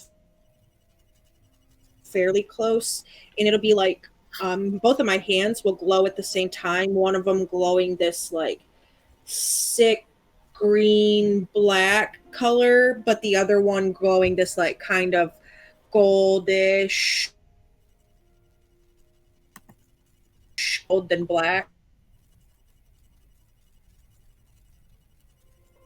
Point of a circle, like a spherical radius. Like you just see this sort of collision of darkness against light, and you feel like that necrotic energy funnel into Aster as the sort of lighter energy of it comes into Shar, and you just see Shar's like chest kind of lift again, and then you hear like the gasp, like, and then poorly enough, Aster's feeling kind of shit, and I'm sorry.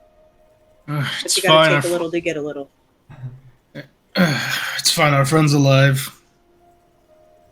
JJ, your eyes open, breath returns to your lungs, and the blood clears out of your eyes.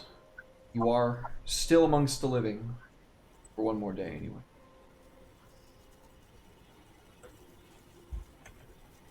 I'm gonna just be on the floor like, a little dazed and confused, and I'm gonna look over. I'm gonna look over at Aura and just be like, "You'll have to wait a little bit longer for my bones." All right, but if you die, I can have your living statement saying I can keep them. Yeah, I'd rather you have them than some other weirdo. It's at this state that the I'll take the weirdo. Sorry, go ahead. No, I was just saying I'll take weirdo as a compliment. It's at this moment that the air next to you all distorts. In teleports the headmaster. I felt you dying. What happened? I had a little bit too much fun at brunch. Well, I think that's the perfect note to end the session on. That's it. Yes! I'm here for that. That's peak. That's peak. That's brilliant. Hell yeah. Man, that was awesome. You guys rock. Y'all are fantastic. That was fun. I had a lot of fun with that. Oh, I'm glad, man. I'm glad y'all enjoyed it. I loved running that for you guys. Thank y'all very much. Thank y'all to my players. Thank you to chat. Thank you so much for the souls, for the homies. The dice were just against them today. They really. Oh my God. That was awesome. Major shout outs to Awfully Queer Heroes, Kel and Scald. Y'all make some phenomenal content. I love these spells. They're very cool. I especially love the love. What's it called? Love. For Love knows love. Love knows love. I thought it was love for love, but I was like, no. Love knows love. Yeah, I especially like that. That's a really cool spell. I wish I had that in real life. Yeah. I think that's most spells. I wish I had that in real life, but that's a really good spell. I definitely like that a lot. Yeah, I think this was a very, very cool bit of additions that we get to put in there. Normally you don't get access to something like Heroes Feast as a wizard, or if you do, it's not until I don't think you do it all as a wizard. I think it's No, it's cleric. It's really only a cleric thing, I think. Yeah, so giving access to a wizard with that, I think that's fucking cool. I really appreciated it being like a whole ritual that's like it takes 30 minutes and you get the benefits at the end of 30 minutes. I thought that was really cool. It was neat stuff. But if I start talking about game design, I'll be here all night, and I need to let the players go. So, JJ, where can folks find you, homie? Hello, friends. I'm JJ. You can find me on Twitter at JJ_Cray, or you can find me here on Twitch at BaneReaper97. And I'm here just chilling, and this was amazing. I had the best time, and I want to thank my fellow players for telling such a great story, as well as my GM. I finally get to play a game with Derek as my GM, so that's fun. And yes, thank you guys so much. I had a great time, and thank you to Awfully Queer Heroes. Love you guys. Thank you so much for making these cool ass spells, especially the brunch. That shit was lit. Love you guys. Thank you guys so much. Hell yeah. Thank you, JJ. Love you, girl. Mega appreciated. Thank you. Really? What's good in your hood, dude?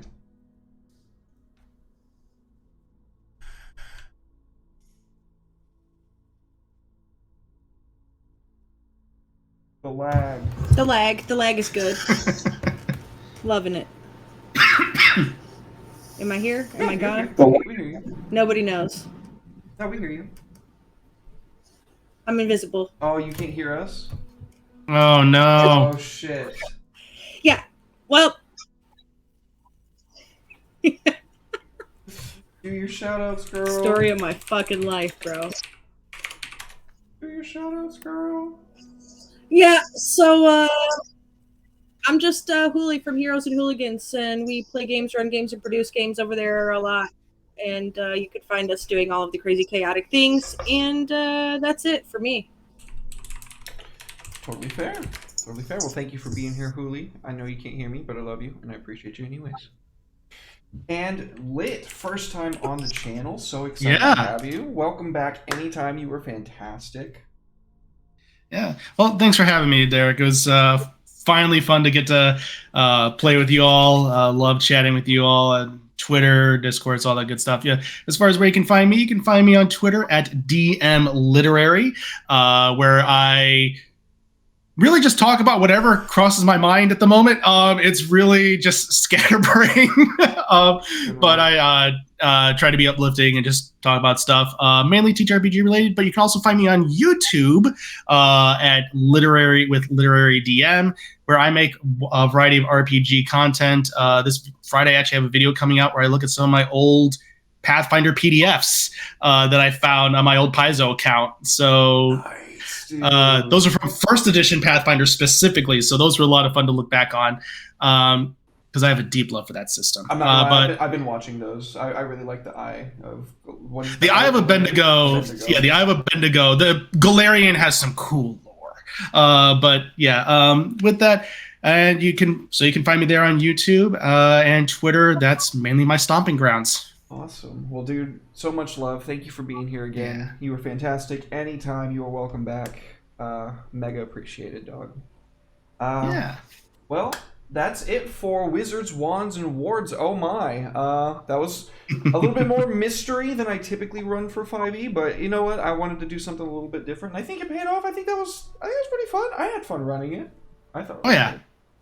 But yeah, we're gonna be rating Oh, yeah. into -2 charisma. So stick around for that. Make Nice. some noise. Be positive. Be lovely when we get there. But I will be live tomorrow at 7 p.m. Central Standard Time with Deathwatch Kill Team Last Bastion at 7 p.m.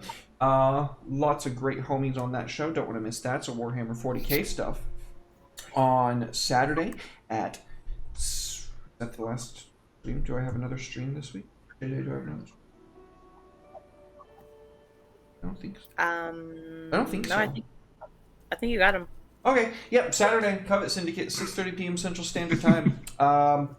That's it. I don't have a Sunday stream for a while. I think I'm just going to take Sundays off for a little bit, to be honest with you. Do it, Oh man. yeah. I think I need to. But that's it for me. I love you. I will see you